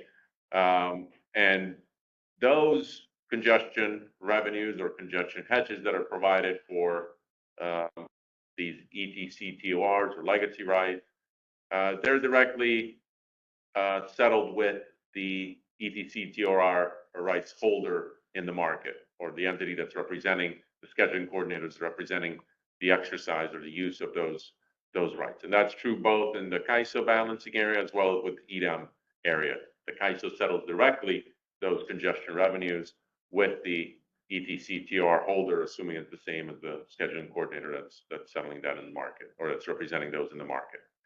So the question then under concept number one, to the extent that we're now extending this concept of cleared balance schedules associated with owed rights, that those receive a congestion hedge or congestion revenue allocation through the entity, whether they economically bid or self-schedule. The question is one of comparability: is should that same flexibility be afforded to these legacy rights, ETC, TOR rights, such that they can also economically bid associated with those rights or self-schedule, and based on the clear balance portion, they're due the congestion hedge or the congestion allocation. Again, even if they economically bid. Our initial thought is that on the concept number one, to create that comparability and have the similar level of flexibility that's afforded to owed rights, that would make sense to extend that same treatment to ETC TOR rights, but it's a change in design such that those holders could also economically bid, and then the balance portion of those cleared schedules, they could get a congestion hedge that's settled directly by the market operator rather than going through the EDAM entity, as is the case today. And that's one policy question that we can open it up here just to see if folks think otherwise or have different perspectives on it, or want to share their perspective on it. Otherwise, we'll ask this thing in the comment template as well. But just let me pause here, see if anybody has any thoughts differently or any other considerations associated with this treatment of ETC TORs under that broader concept one design. We do have a hand raised from Todd Ryan. Go ahead, Todd. Hey, Milos, Todd Ryan with Pacific Gas and Electric. Thank you so much for this detailed presentation and taking the time. Quick question. Have you looked at what the volume of eligible ETC TORs would be for the CAISO balancing area compared to prospective owed rights volume for the EDAM participants? You mean the ETC TOR rights on the CAISO system and legacy rights on the EDAM entity systems? I don't know about the qualifier of legacy. I'm saying same ETC TORs on their system. The eligible quantity for the CAISO balancing area compared to the eligible quantity for the same treatment for the EDAM balancing areas. Have you made those comparisons? Because I think while it sounds equitable, I'm not certain that it's actually going to result in equitable treatment. So we haven't done that comparison, but on a high level, EDAM BAAs also have ETC TORs as well as those. And so therefore, if we're going to extend this treatment to oat rights, that instead of, to keep from being unduly giving oat more financial hedge than the ETC tour, we thought we should extend it both the ETC tours across the EDAM footprint, not just the ISO. Okay, we might be getting hung up on terminology. What I'm concerned is that while it may seem like comparable treatment, that because we're now getting the same financial treatment for ETC Tour, if the eligible quantity of rights is vastly different because we have very few ETC tours and the eligible quantity on the EDAM balancing area side is much higher, it may not actually be equitable treatment in practice. So it'd be great to see that in the future. Yeah, we can look at that. My expectation would be that just due to our size, we have more than those entities, because they're migrating those contracts to oat rights consistently. But we can compare. I also think is right now they're self-scheduling their oats to get, and the ETCs and the EDAM BAs and the ISO is as well. And in theory, as we allow economic bidding, the amount of balance schedules could increase, but I would think it would increase comparable if everybody is economically bidding, or adjustments should be. It's all going to be on bids at that point, Todd, and I'm not sure how that, we can do the analysis, but I'm not sure how that analysis is going to tell us too much when the driving factor now will be the bid and not the self-scheduling. Yeah, I think yeah. I think Okay, what Todd is saying. thank you. That's a one. It doesn't make sense to do this. Let's send the one now. Yeah, well, that's what he's looking at. Can we compare just to see what's the magnitude? Yeah, and that's a good question. Thank you, Todd. Thank you. Thanks. Next, we'll go to Jordan Miner. Hey, Jordan Miner, CPUC Energy Division. Follow up to Todd Ryan's question. What we're discussing here on this policy question guarantee full funding to ETC TORs or only funding committed to what congestion revenue is collected? So this part of the policy question is, with concept one, we've already proposed providing oat rights the ability to economically bid in their transmission rights and then get the hedge for any balanced quantity that clears the market. Where this question is coming in is, does this same treatment, should it be expanded to include ETCs and TORs as well, since they're also contract and they also have the financial hedge?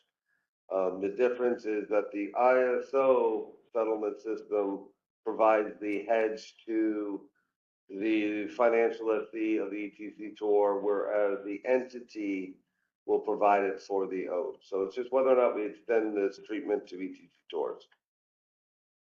Okay, thank you. Thanks, Jordan. And we have one final question from Stuart Kelly. Go ahead, Stuart. Thank you. Yeah, folks, I'm not entirely convinced that extended TTC, TOR, or legacy rights holders is correct here for this policy question. I think you may end up with the opposite of what Todd believes or thinks. There'll be a cost shift, I think, significantly to the ISO, and then potentially when it comes to funding the ETC at TOR, if it's this current construct, it's going to get the hedge first, and then it's the remaining revenue that's collected goes to the oat right holder. So I'm not convinced about this suggestion that it should be extended without some further kind of analysis in this.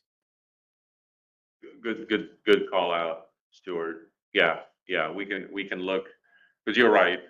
Not only does the market operator directly settle those revenues with the scheduling coordinator, whether those rights are in EDAM or CAISO balancing area, but you're right, that is kind of the first cut the congestion revenues, and to what extent would such a clear balance schedule policy for ETC TORs, to what extent would it, would it impact what remains allocatable to the rest? Because they get the first cut. So yeah, we can do a little bit of analysis. Good suggestion from you and Todd, and maybe bring that next time as we evaluate, should that extend. Thanks, Stuart. Looks like we did receive a couple additional hands. Next, we'll go to Alan Meck. Hi, Alan Meck, PG&E. I just wanted to make a quick plug here to reiterate my prior comments that it sounds like you're trying to wrap up the discussion now so that we can get to Guillermo's presentation. And we've spent 2 hours discussing design concept 1 and none discussing design concept 3, which we think is by far the more fruitful discussion topic, which is unfortunate. That's all. Thank you.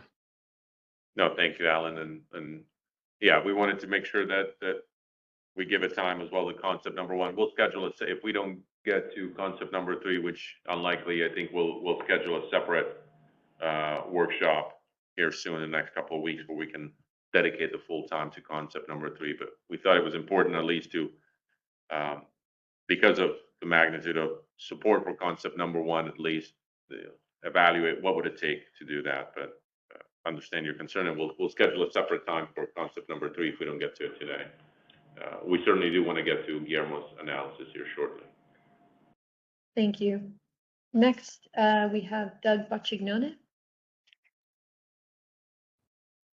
Hi, this is Doug Boccignone for City and County of San Francisco. I think there aren't that many ETC TORs within CAISO. City and County of San Francisco is one of them. But I do think if we were going to go with concept 1, there could be some market efficiency benefits of allowing the ETC TOR rights holders to essentially convert their rights to CRRs or FTRs, so that then they could economically bid their resources into the market. And I think if we're going to allow that for EDAM entities, we should also allow it for CAISO. And on Alan's point, even I think this, whether we use to go for concept 1 or concept 3, I think this question needs to be addressed. And I think Todd's probably right. There may not be I'm not sure there's that many ETC TORs in CAISO, and whether it's more or less than in other EDAM BAAs. But there could be some benefits from having this kind of treatment. And those entities today self-schedule and get the perfect hedge, and there's they're getting the benefit of their rights through that mechanism, but there is a market efficiency cost to that. Yeah. No, thank you, Doug. Yeah, that's precisely why we kind of raised the question. There's efficiency benefits of doing that, and there's a comparability aspect as well of and the level of flexibility you may afford associated with these rights. But yeah, certainly we'll have this as a question in the comment template, and for those that didn't have a chance to comment on it, they can share their perspective as well.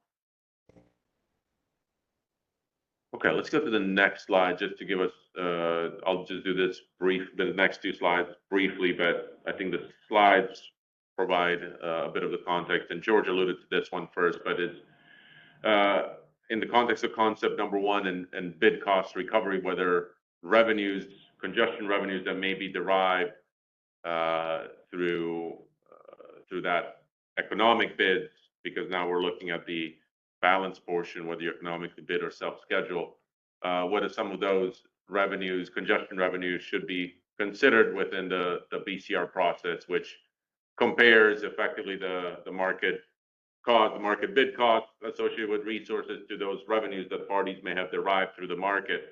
You don't do that today for self-schedules, but if you're economically bidding, that's considered. And whether these congestion revenues should be considered as part of that BCR process. I'll note that for CRRs, because they're a unique instrument, financial hedging instrument, these, what you derive, the revenues you derive through CRRs are not considered within BCR. But then the question is for ETC TORs and OAT rights, if you're looking at those balance cleared portions, should that be considered? Should those congestion revenues derived be considered within BCR? My personal opinion is I think this is an area where we can remove some of the complexity and not consider this within BCR, in part because of how these congestion revenues are allocated. That's particularly associated with OAT rights, that they're allocated through the entity, not directly by the market operator, and the entity determines how that ultimately flows and to who that money ultimately flows. But I think it also helps with some of the eliminating the complexity with the design. But this is an area we certainly want your input on. This will be a question on the comment template. Should these congestion revenues down the concept number 1 design in some way be considered as part of BCR as additional market revenues? Are there any arguments for that? And then last slide, if we go one more slide, Christina. This is again a question that also can help with simplifying the design, but it's just making sure that it's out there, and that we go into this consciously in the context of concept number 1. But concept number 1, at least at this point, we've kind of focused about talking about it in the context of the day-ahead market and how congestion revenues are allocated in the day-ahead market, stemming from the day-ahead market associated with these cleared balance schedules. But the question is, what happens in real time?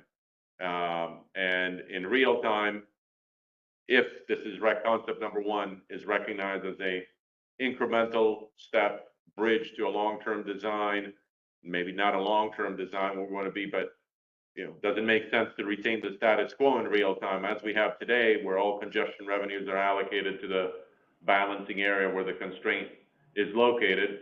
I think it increases the complexity to try to carry this design forward into the real time, particularly because you have also EIM only participating balancing areas, and the idea would be here is can we avoid the significant impacts on EIM only entities in the real time by not changing that congestion revenue structure?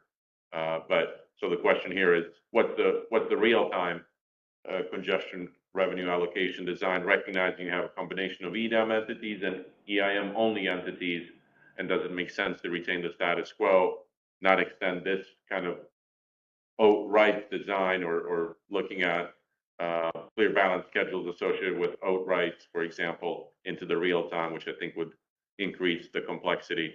Or do you see a different structure for real time, that it should be carried forward into real time, or some other considerations? But this will be also a question, just we'd certainly appreciate your input on. Does it staying with the status quo in real time as today make sense, or does this design of concept number 1 necessitate some different design for real time, recognizing that it's an incremental potential bridge approach if this is where we want to go? And then are there any unique considerations to the extent you do allow ETC TORs to have clear balance schedules and be allocated revenues in day ahead? Are there any unique considerations for them in real time? But open question that we certainly would appreciate your thoughts on, considering the balance of efficiencies, but also simplicity in design and impact, recognizing that the real-time market footprint is broader than just the EDAM balancing areas. Okay, with that, I think we're in a position maybe where it's 11:10.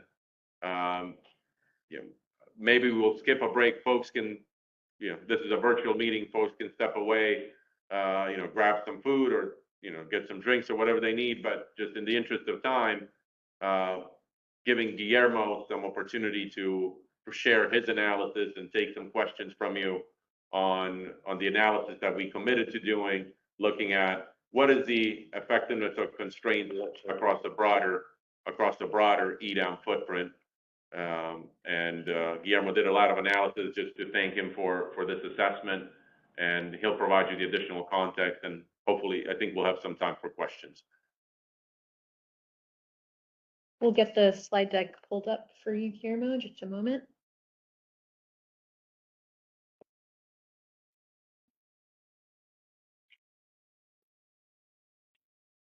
Thank you, Milos and Christina, for the time this afternoon. And thank you, everybody, for the opportunity to present this material. This is a follow-up based on some interest from participants to learn about the implications of congestion in a prospective expanded extended asset market. I will go off camera to ensure that I have better quality in my audio.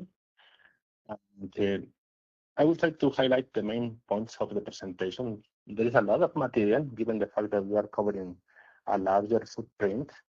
And the main interest is to really highlight the main dynamics that we can observe if we were operating under this EDAM construct with a multi-balancing area approach. You all are familiar with the effort that we implemented last year.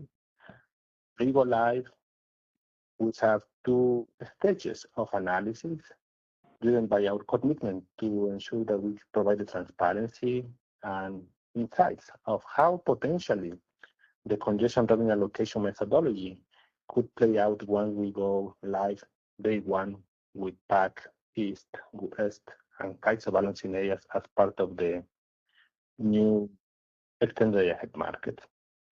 We carry out that analysis in two stages, and then we came with the conclusion back in April that given the footprint of day one of the EDAM, we didn't see major concerns about the incentives and the magnitude of the potential congestion revenue allocation based on historical information.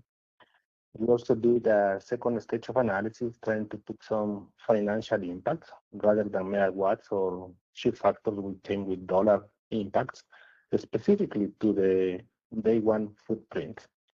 Since then, there has been some interest to the previous analysis, the discussions, and also in this recent congestion revenue allocation stakeholder effort to try to gain further insights along the same line. What if we were to do this type of assessment once we have more balancing areas participating in the extended asset market?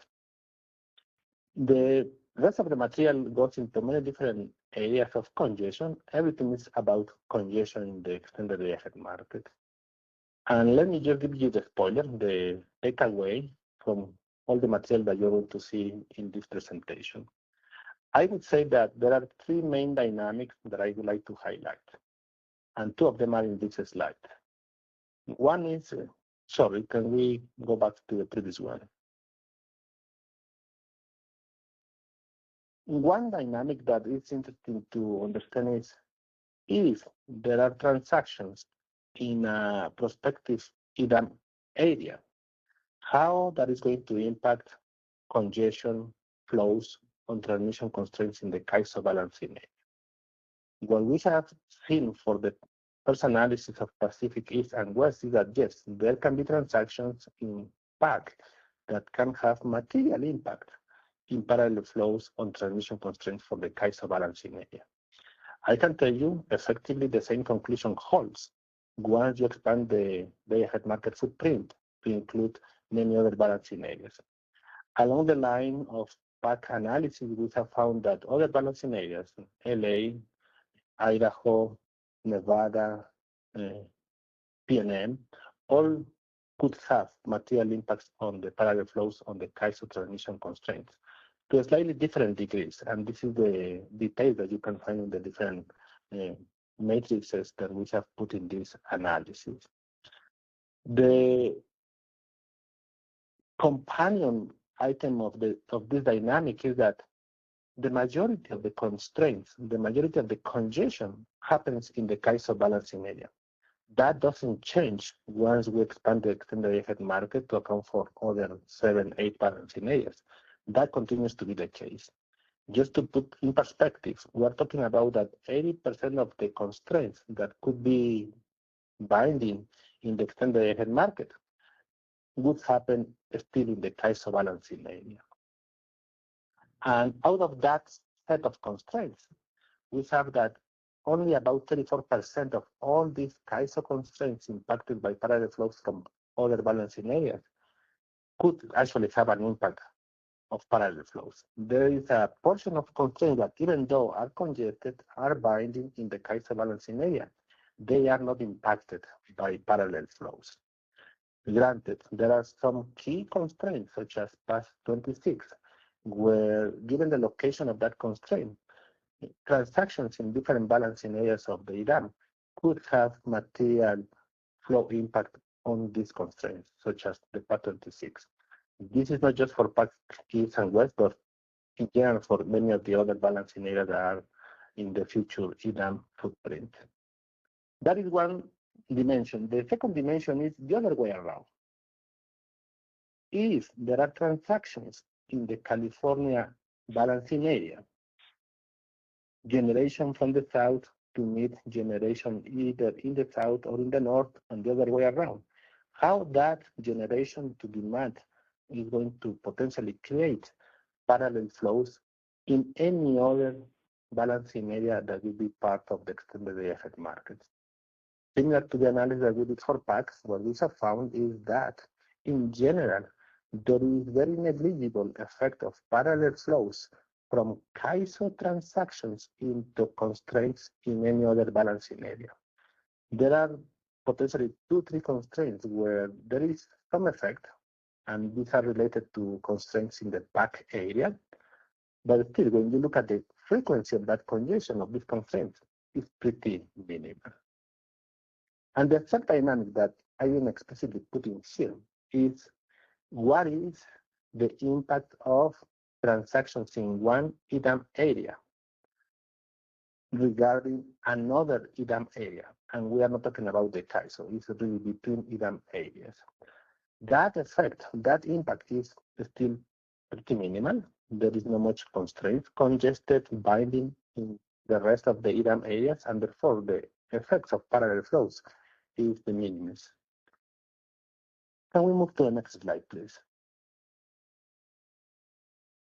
That is what I would call structural conditions that are really predicated on the configuration of the transmission system. That is the physical reality of the transmission system.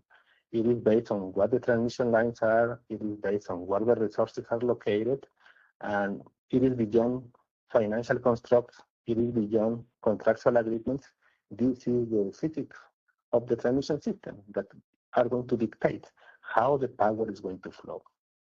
And much of that is also being impacted by when, how, by how much the congestion is going to happen in the system. The fact that most of the congestion is originated from CAISO constraints imposes some dynamics overall in the congestion. We are going to see through different slides that the heavy part of the congestion happens to be concentrated during solar hours. And that's not surprising. We have a lot of supply available that has to be moved around the system, and that can hit transmission constraints. So it is expected that there will be some level of profile that resembles the hours of the solar production. Now, even though we have a relatively high number of transmission constraints congested, it's not just about how frequently they bind, but also the magnitude of the congestion. So when we talk about the frequency, relatively speaking, it's a very low frequency for many of the constraints that we have in the system. So the count of the constraint doesn't tell us the full picture. We also have to see the severity, the dollar value of the constraint, but also how frequently it's congested. There may be some cases where, yes, there is a heavy congestion in the system, but that constraint happens to be binding in 2 hours for the whole quarter. So it really has to be relative to all these 3 dimensions of the constraint. Many of the patterns that we unpack regarding the interaction between PAC and CAISO balancing area continues to happen beyond the PAC area. Applies also to many other balancing areas such as Nevada, Idaho, LA. And The last point is that the congestion that happens to be originated in the CAISO balancing area is the majority of the congestion that we see. The rest, that is effectively congestion from constraints that are related to non-CAISO EDAM areas, is pretty minimal. I think we have some metrics to discuss, but overall, out of the 167 constraints on average that we see in a quarter, about 20 constraints of those happen to be somewhere in the rest of the EDAM balancing areas. Next slide, please. Given that key takeaway, now let me go deeper into the analysis that we have performed. The request was to expand that analysis to account for the prospective EDAM footprint. That footprint accounts for 2, 4, 6, 8, 10 balancing areas. Starting with the existing EDAM footprint that is PAC and CAISO balancing areas, we have expanded that to Bank, Idaho, LA, Nevada, Portland, PNM, and PID. And this is the total larger market footprint that is based for this analysis. This matrix is pretty simplistic, but highlights the interaction we're trying to go after, which is parallel flows on the transmission system given this footprint. There are some caveats and assumptions that we have to be upfront, and one of those is that this is a counterfactual analysis based on historical information of the real-time market, and the construct that we have here is based on that historical congestion.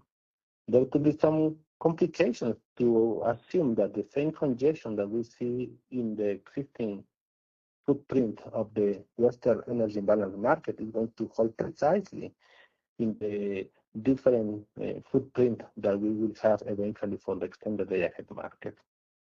For this type of analysis, we are looking for what we call transactions. A transaction is a two-sided movement of power. We have a source and we have a sink, mimicking what would be a transmission right. We are sourcing power from generating resources, which have to be moved to the transmission system, and it's going to be used to meet the demand in the balancing area. That becomes our sink. Therefore, for this analysis that we have presented, what we are doing is taking effectively every single generating resource that is located within each balancing area. That becomes a different source for which we have mapped the corresponding shift factors that is the effectiveness to relieve or impact congestion on a given transmission constraint. And we're going to match that with the corresponding sink. If we're talking about resources, let's say in Idaho, we're taking every single generating resource within Idaho balancing area to become the sources, and they are going to be mapped to the sink that happens to be the aggregated node location for Idaho. That would be the ELAB.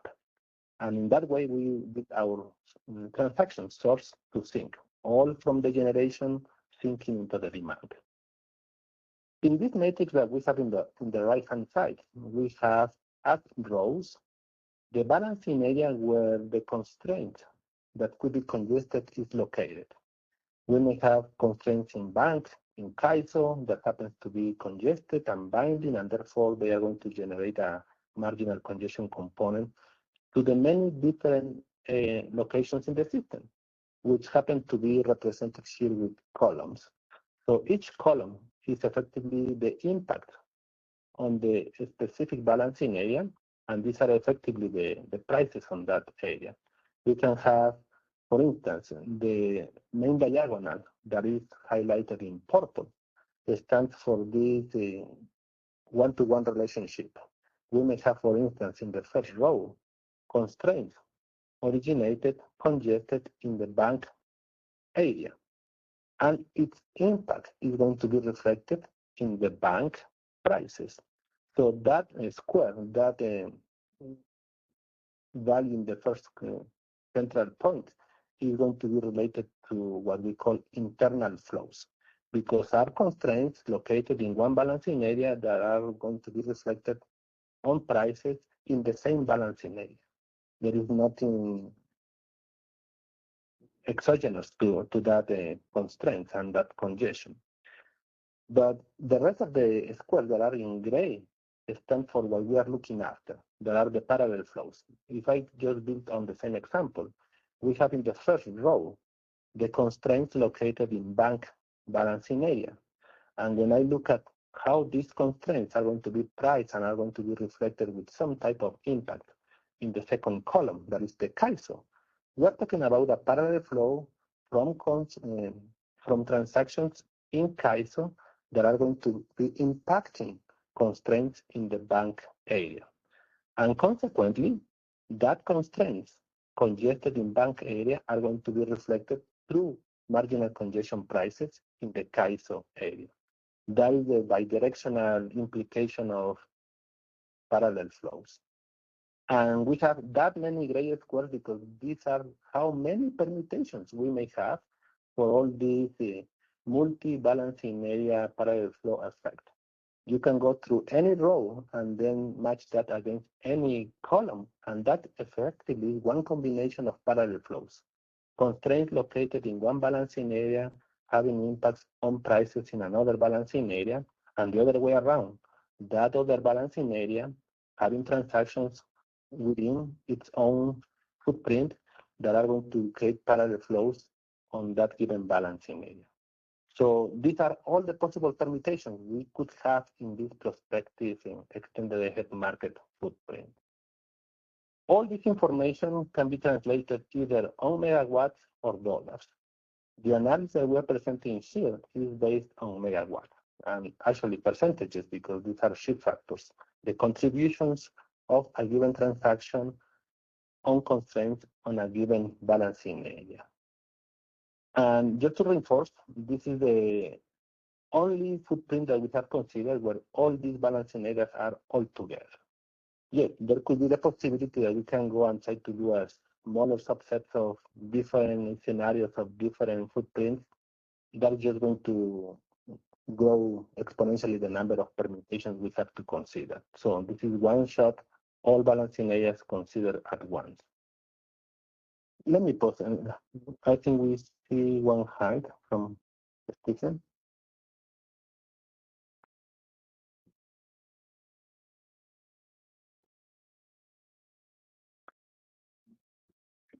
Operator, can we open up the line for Stephen? Yeah, Steve Keen from Edison. I just have a question. When you're talking about the different BAAs, they may have different marginal energy costs at this point. The shift factors, how are they measured relative to essentially which BAA? Yeah, let me respond in this way. The economics of any balancing area has no business in the calculation of the shift factors. The shift factors are fully determined by the actual transmission configuration, regardless of how expensive or how cheap the resources are. It's only the relationship of where the resource is located relative to the transmission constraint that is congested.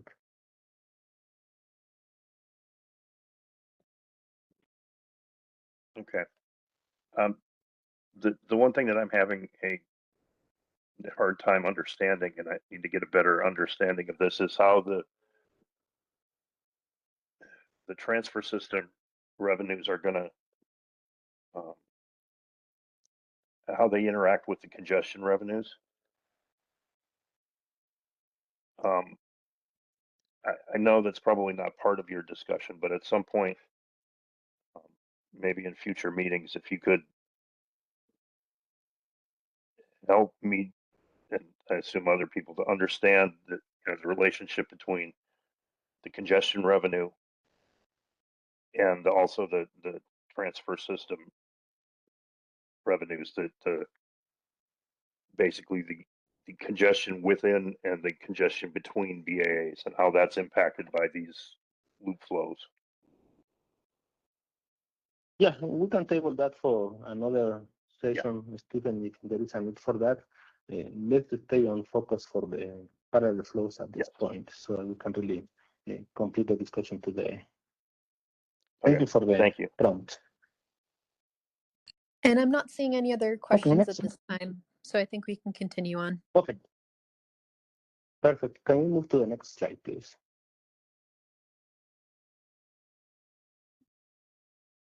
Well, here we have to put a disclaimer of all the assumptions we are making, because that could make or break the numbers that we are presenting. Very similar, actually the same assumptions that we used for the assessment that we did for PAC with CAISO as part of the EDAM. We don't have a reliable way to run simulations of a prospective EDAM entity taking into account hourly variations of congestion. So a proxy that we have used is to rely on historical congestion that already happened in the Western Energy Imbalance market, in the real-time market, because the shift factors are pretty reliable and maybe marginally different between real-time and day-ahead. So it's a good proxy. That proxy may be less robust when we start going into the economics in terms of the prices, the value, the revenue, because that is dictated by the economics that could maybe slightly different between the day ahead and the real time. But for the simplicity of this analysis, that is our proxy. We are using historical information based on 15-minute market congestion, and therefore the shift factors that we have are also from the 15-minute market. The footprint and the congestion management that we do in the EIM is optimizing all resources in its entire market footprint, which right now is a wider footprint than the future prospective EDAM footprint. 24 balancing areas versus potentially 10 balancing areas of the scenario that we're considering. And that could be, to some extent, a factor that could lead to a different valuation of the congestion, maybe not the different patterns, but potentially different valuation of the congestion. And we have to be cognizant that that is a limitation every time we use a historical set, and even not just a historical set, but a different set from day ahead to the real time. One of the assumptions we are taking is that in order to define all the sources and sinks and the potential movement of power throughout the system, we rely on all base scales used historically in any of these 10 balancing areas in the prospective EDAM. And they are going to be our sources. We use aggregated load points, ELAPs, to be our sinks. And with that, we can really assess the effectiveness, the contributions of a transaction, moving generation to meet its own demand for each balancing area, and see how that movement of power within the balancing area is going to potentially impact flows on transmission constraints in any other balancing area that is part of the footprint.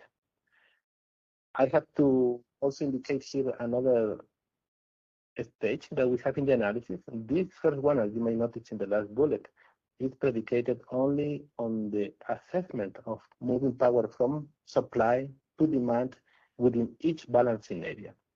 In addition to that dynamic, we also have transfers. There may be transfers going from one balancing area to another balancing area. And if you have 10 different balancing areas, you can imagine how many permutations we could explore potentially of these transmission rights that could be exercised. I think we cannot afford just to have the n factorial permutations of cases to be analyzed. I hope that we can have some insights from different balancing areas to know potentially a small subset of feasible potential transmission rights that could be at play in the EDAM footprint that we could use as a reference to do this area-to-area transfer assessment for this impact assessment.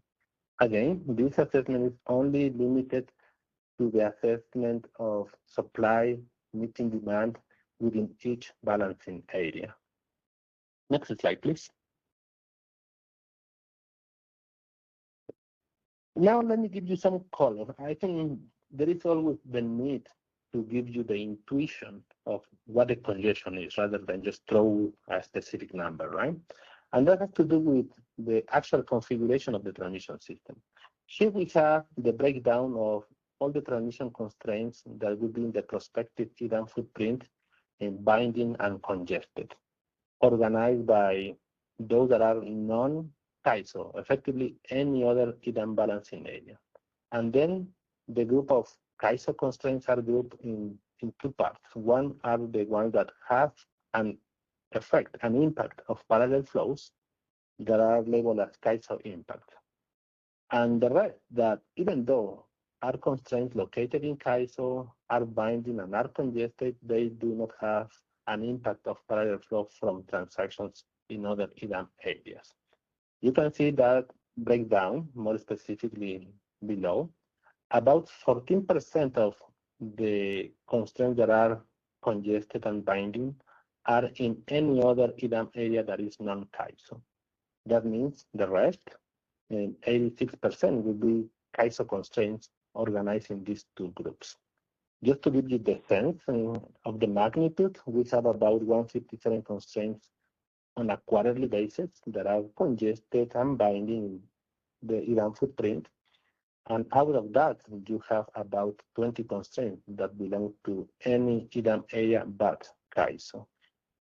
Next slide. We can go deeper into the non-CAISO EDAM area, how frequently they are binding and congested. Well, the count, as I indicated, is about 21 constraints on average by quarter. The color code tells you where these constraints are located in each of the different balancing areas. This accounts for 2 years worth of information. So you can see, generally speaking, all the EDAM areas that we are considering. And they change naturally from season to season. It's very typical to have congestion following patterns that belong to a specific seasonal conditions. And on the top, you have the number of constraints that are binding for each of the quarters. The most we could have was actually in Q4 2025, when we have about 38 different constraints in the EDAM non-CAISO balancing areas. Still, it's a relatively modest number of constraints binding and congested relative to the set of constraints that are congested and binding in the CAISO balancing area. Next slide.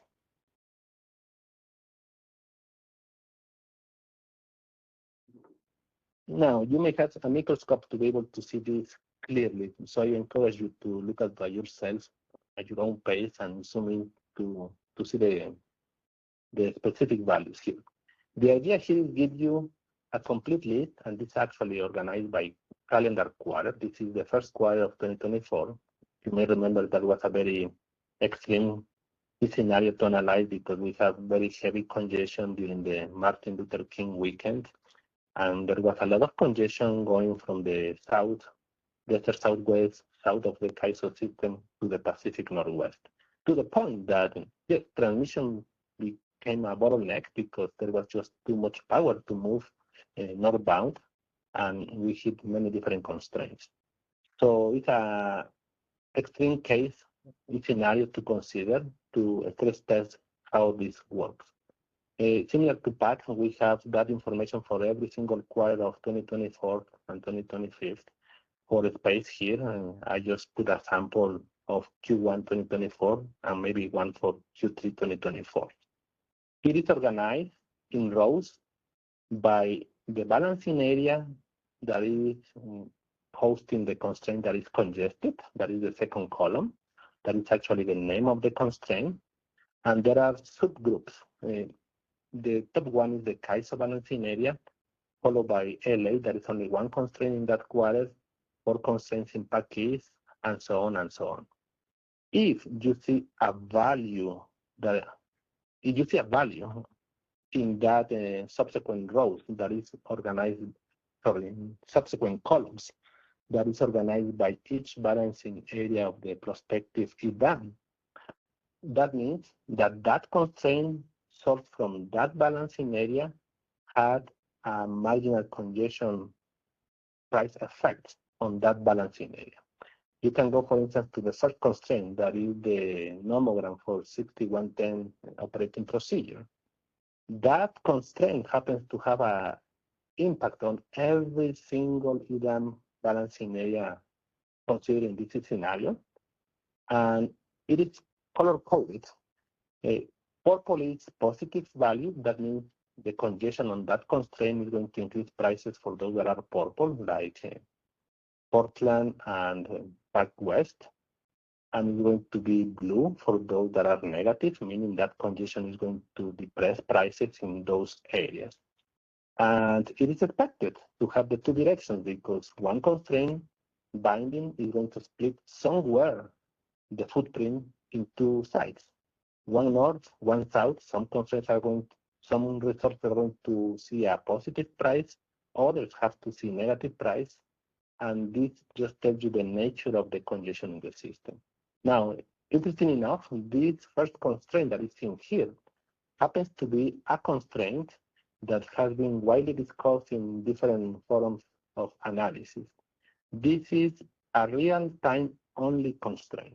We do not have that constraint actually enforced in the day-ahead market, because this nomogram is created specifically to deal with the on-scale flows in the real time. So you have here the assessment of how impactful that constraint is for the real time. We don't expect to see that constraint actually enforced and congested in the day-ahead market as of now. And from there, you can go in the different rows to see how many other different constraints have different levels of impact on each of these prospective EDAM balancing areas.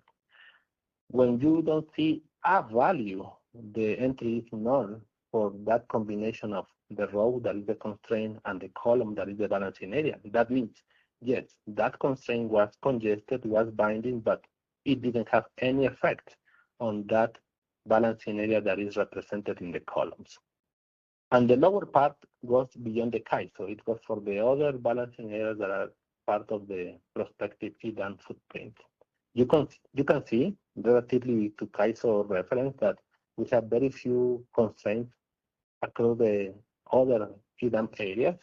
And also the magnitude. If you look at, for instance, the top 2-3 constraints on the CAISO relative to any of the constraints in any of the EDAM balancing areas, basically all the EDAM areas, the price effect is minimal. In some cases, it's rounded to 2 digits and still shows to be 0. That just gives you a sense of how meaningful, how impactful the congestion is in these balancing areas constraints. Next slide, please.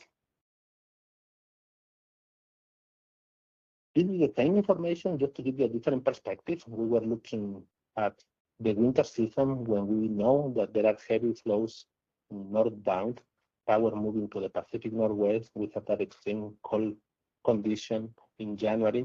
Here is a more typical condition of the summer, Q3, where we don't have that extreme congestion related to Malin. And here you have the relative magnitude of all the constraints impacting different balancing areas, price-wise. All these are average prices in dollars per megawatt hour on a quarterly basis. Next slide. And here is an aggregation. I have to say, I don't like to use averages, but if you want to get a bigger picture, you can easily get lost by the fine granularity of by constraint, by month, by quarter. So this simplistic one is just an annual average for the 2 years, 2024, 2025, all seasons, 2 years together, and just the simple averages. There could be some offsetting of positives, offsetting negatives, but it still gives you some sense of how the congestion in this prospective footprint could move around.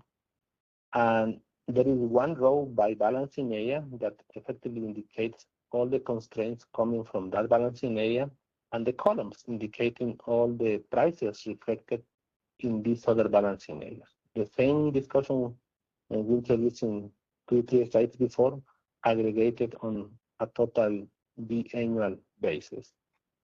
Color-coded as well for the severity of the congestion and also the direction of the congestion. You can see that the color that highlights the most is the one that belongs to the CAISO balancing area. That is the row, because that is where the constraints are located, and how they are impacting prices in every other balancing area. And then you have the rest of the balancing areas, the other EDAM areas, where you can see that some of those do not have any effect on prices. And when they have, the impact is pretty minimal. I think beyond the CAISO row here indicating the constraints from the CAISO, the only one that could be non-negligible happens to be PNM, New Mexico. That is indeed internal congestion. You can see the last row versus the last column is indicating that yes, there are constraints located in New Mexico that are impacting prices of congestion in New Mexico balancing area. Any other element in that row or column, you're going to see that it's pretty negligible. And what this means is that in general, the CAISO constraints are going to be the ones creating the price separation, is going to be the ones being meaningful enough to create this price separation, and therefore they are going to be the ones that are going to drive the congestion revenues across the system, magnitude-wise. Next slide, please. Just to point out, this is more about the intuition of the congestion.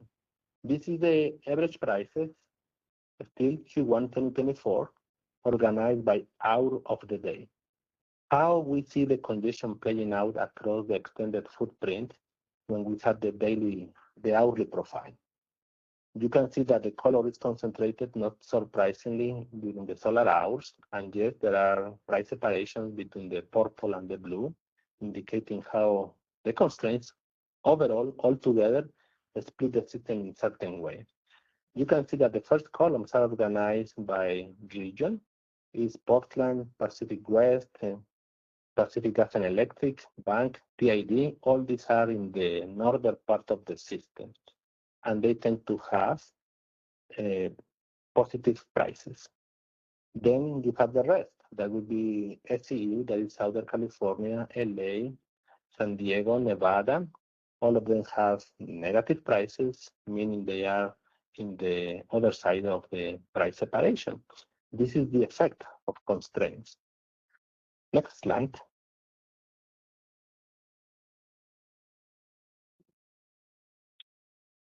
Another reference, this is the same information, but just to give you a different perspective for a summer condition. This is Q3 2024.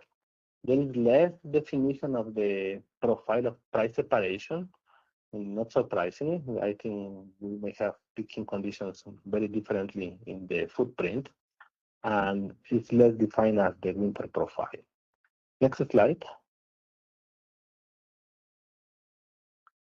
And here is the main information I think participants were looking for.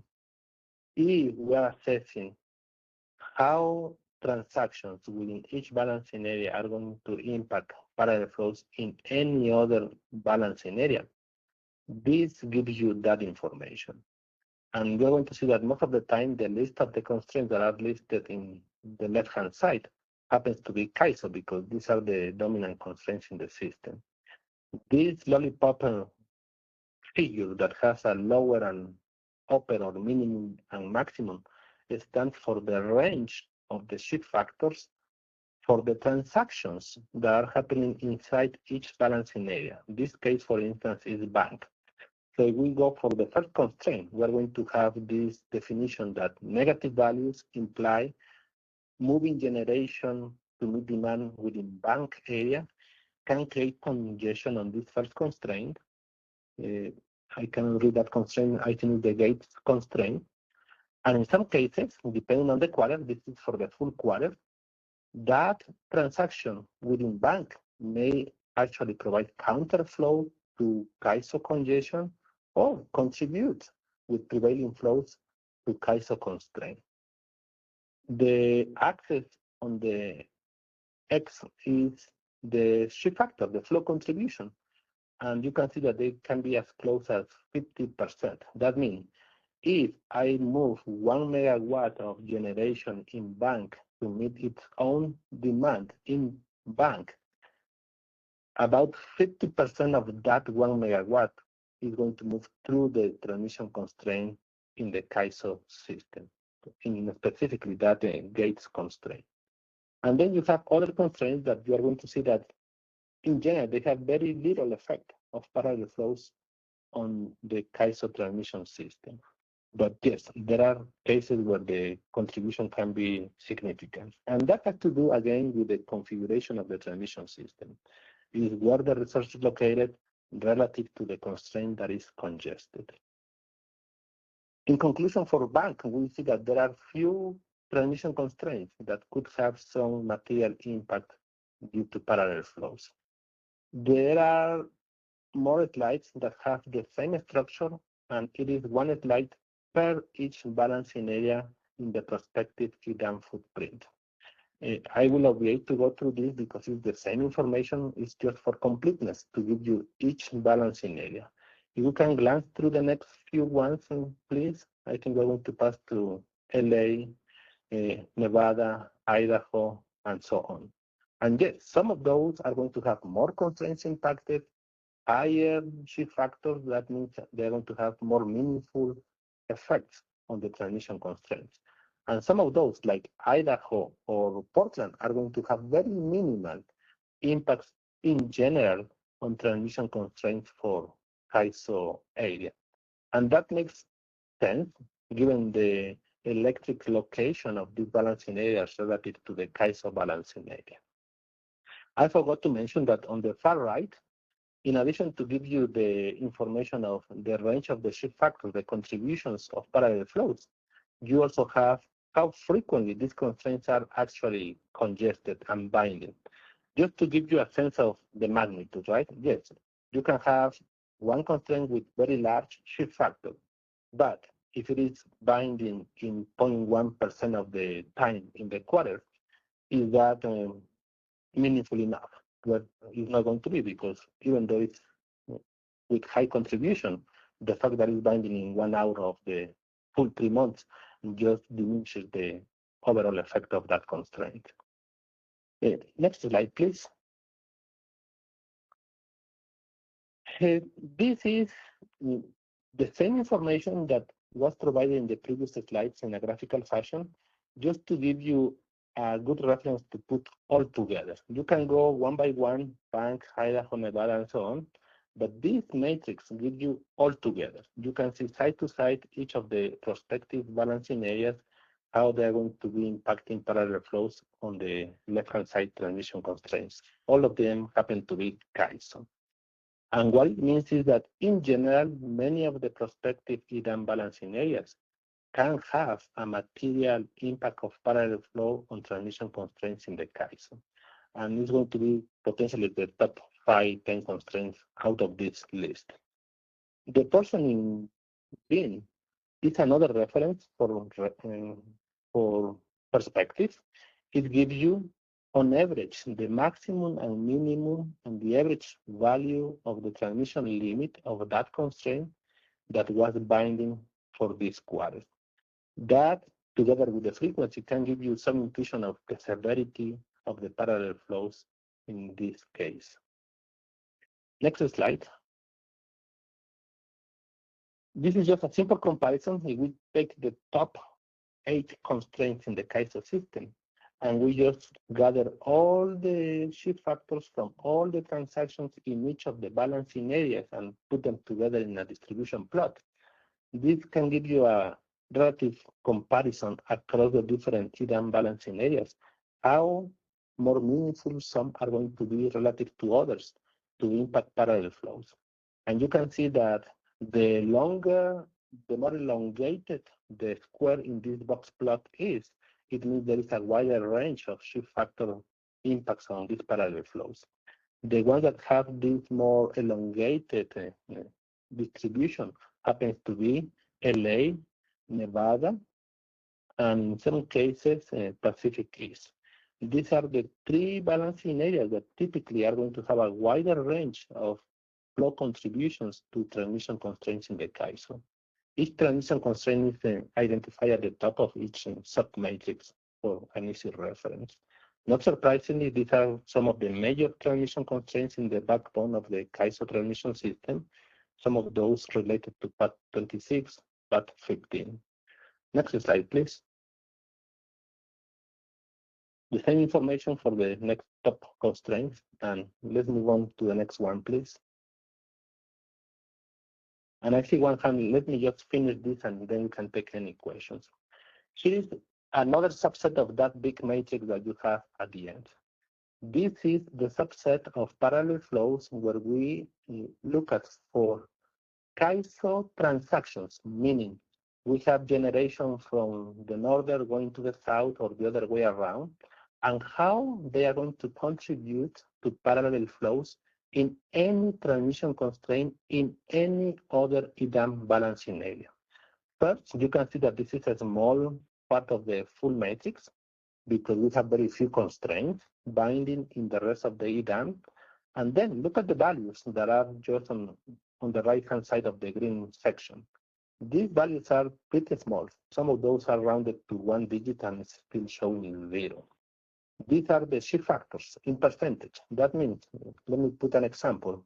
Let's say, for instance, if we take one constraint that is in Portland, the first record that if we have a transaction in CAISO going from SP15 to Pacific Gas and Electric, and we measure the parallel flow that this transaction is going to have in Portland, is going to be about 0.2% of flow contribution on that Portland constraint.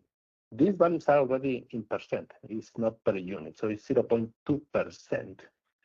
And in some cases, for instance, constraints in the New Mexico balancing area, even though they are congested, any transaction going from the south to the north or vice versa in the CAISO balancing area have 0 parallel flow effect on these New Mexico constraints. So overall, what we can conclude is that transactions within CAISO balancing area, north to south or vice versa, are going to have very negligible effect of parallel flows on the rest of the EDAM balancing areas. Next one, please. And here is the other part, the other corner of the total matrix. This is the corner where we are looking only for transactions happening in one EDAM area that can create parallel flows in another EDAM area without including CAISO. CAISO area is out of the picture. You are going to see that most of the time it's empty. There are no values indicating that, yes, transactions in one EDAM area are not going to create parallel flows in any of the other EDAM areas. There are some rows where you see non-zero values. The highlighted one in purple are the highest ones that happen to be constraints in PAC East. But if you look at the column, that happens to be also in PAC East. So that quadrant that has the purple colors highlighted in the upper part of the matrix is listing as rows constraints in PAC East, and is listed as column PAC East for the impact. So that is actually not parallel flow. This is actually internal flows. The most meaningful effect is expected to be internal to its own balancing area. So parallel flows is anything else that doesn't belong to PAC East in this case.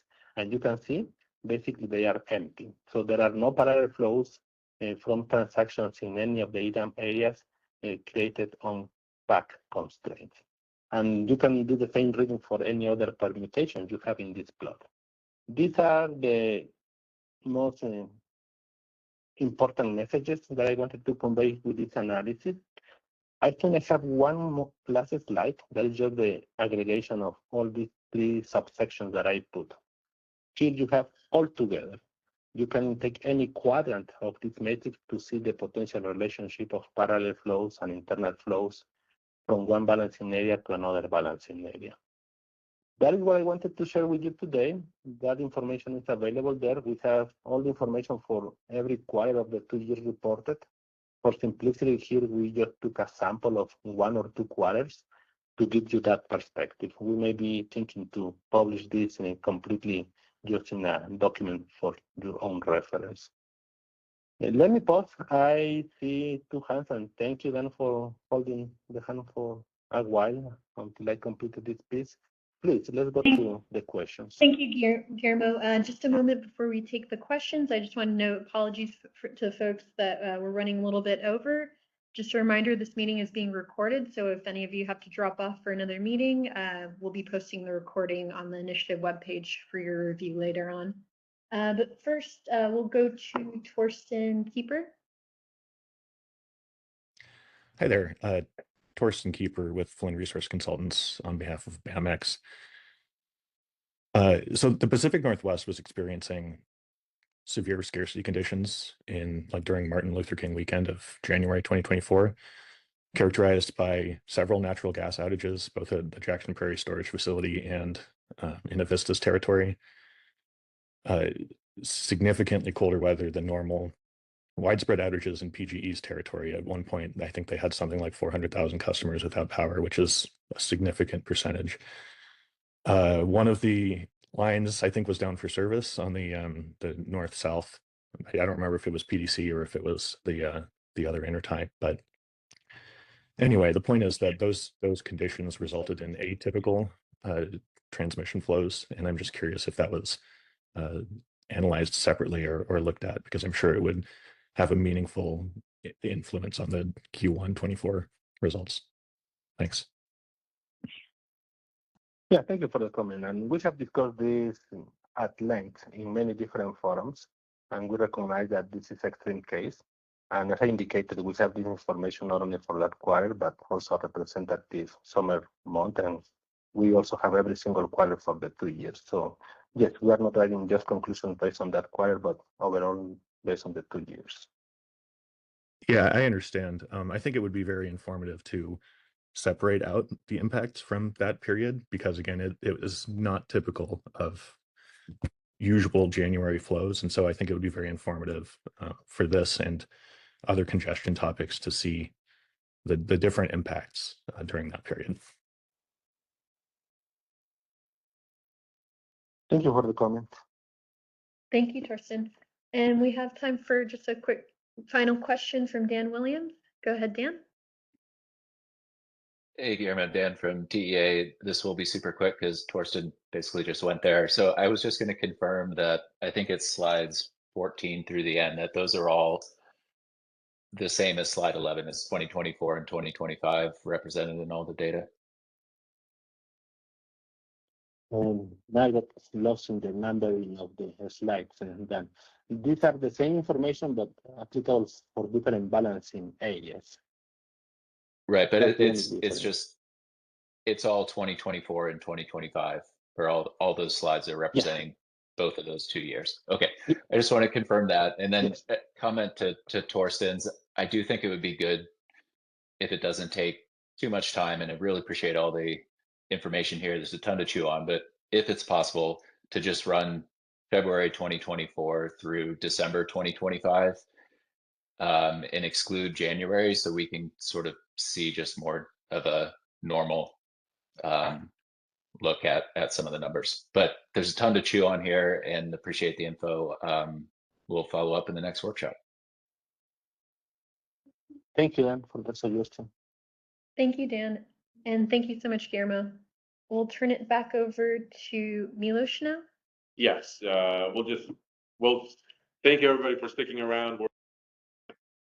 We will schedule another workshop the week of August 10th. We're going to find out the specific date and then issue a market notice, where we will focus exclusively on concept number 3. Some of the slides are posted for that. We will develop a new slide deck that, with the additional 2 weeks, we'll build into more detail. But there's a little bit of information in the slide deck that's already posted, since we didn't get to spend time on concept number 3 today. We focused on concept number 1 because that is where there's a sizable amount of stakeholders that support that type of a design, and based on implementation feasibility, and there's a number of issues that we wanted to resolve. But we'll then also switch and focus on number 3 at the next workshop, and we'll still have a comment period on this particular meeting for you to reach out to us in the meantime, as well, on any of the analysis questions or anything in the presentations. But I'll turn it over to Christina for the next steps, and just, again, extend our appreciation for sticking today with the meeting, and apologies we couldn't get to concept number 3, but we'll have a dedicated workshop for that. Thanks, Milos. As Milos mentioned, we have the meeting materials available on the initiative webpage, and the comment template will be posted there soon. But if you have any other questions, feel free to always reach out to us at ISO@stakeholderaffairs.kaiso.com. And additionally, just a reminder, this meeting was recorded, and we'll be posting the meeting recording on the initiative webpage as well as on our YouTube. I just have a couple quick announcements before we finish up here. Here's some meetings and comment submission deadlines occurring this week at the ISO. Here's some DAME and EDAM resources. And here's some information on market simulations and business practice manual updates. Here's some details on our Energy Matters blog and our Frequency Band podcast. And here's an announcement on the launch of a new publication series. You can click there to read more. And then registration, as a reminder, registration is open for Stakeholder Symposium occurring in October 5th and 6th, and sponsorship opportunities are available. But with that, we thank you very much for your participation today, and we hope you have a wonderful rest of your day. Thank you.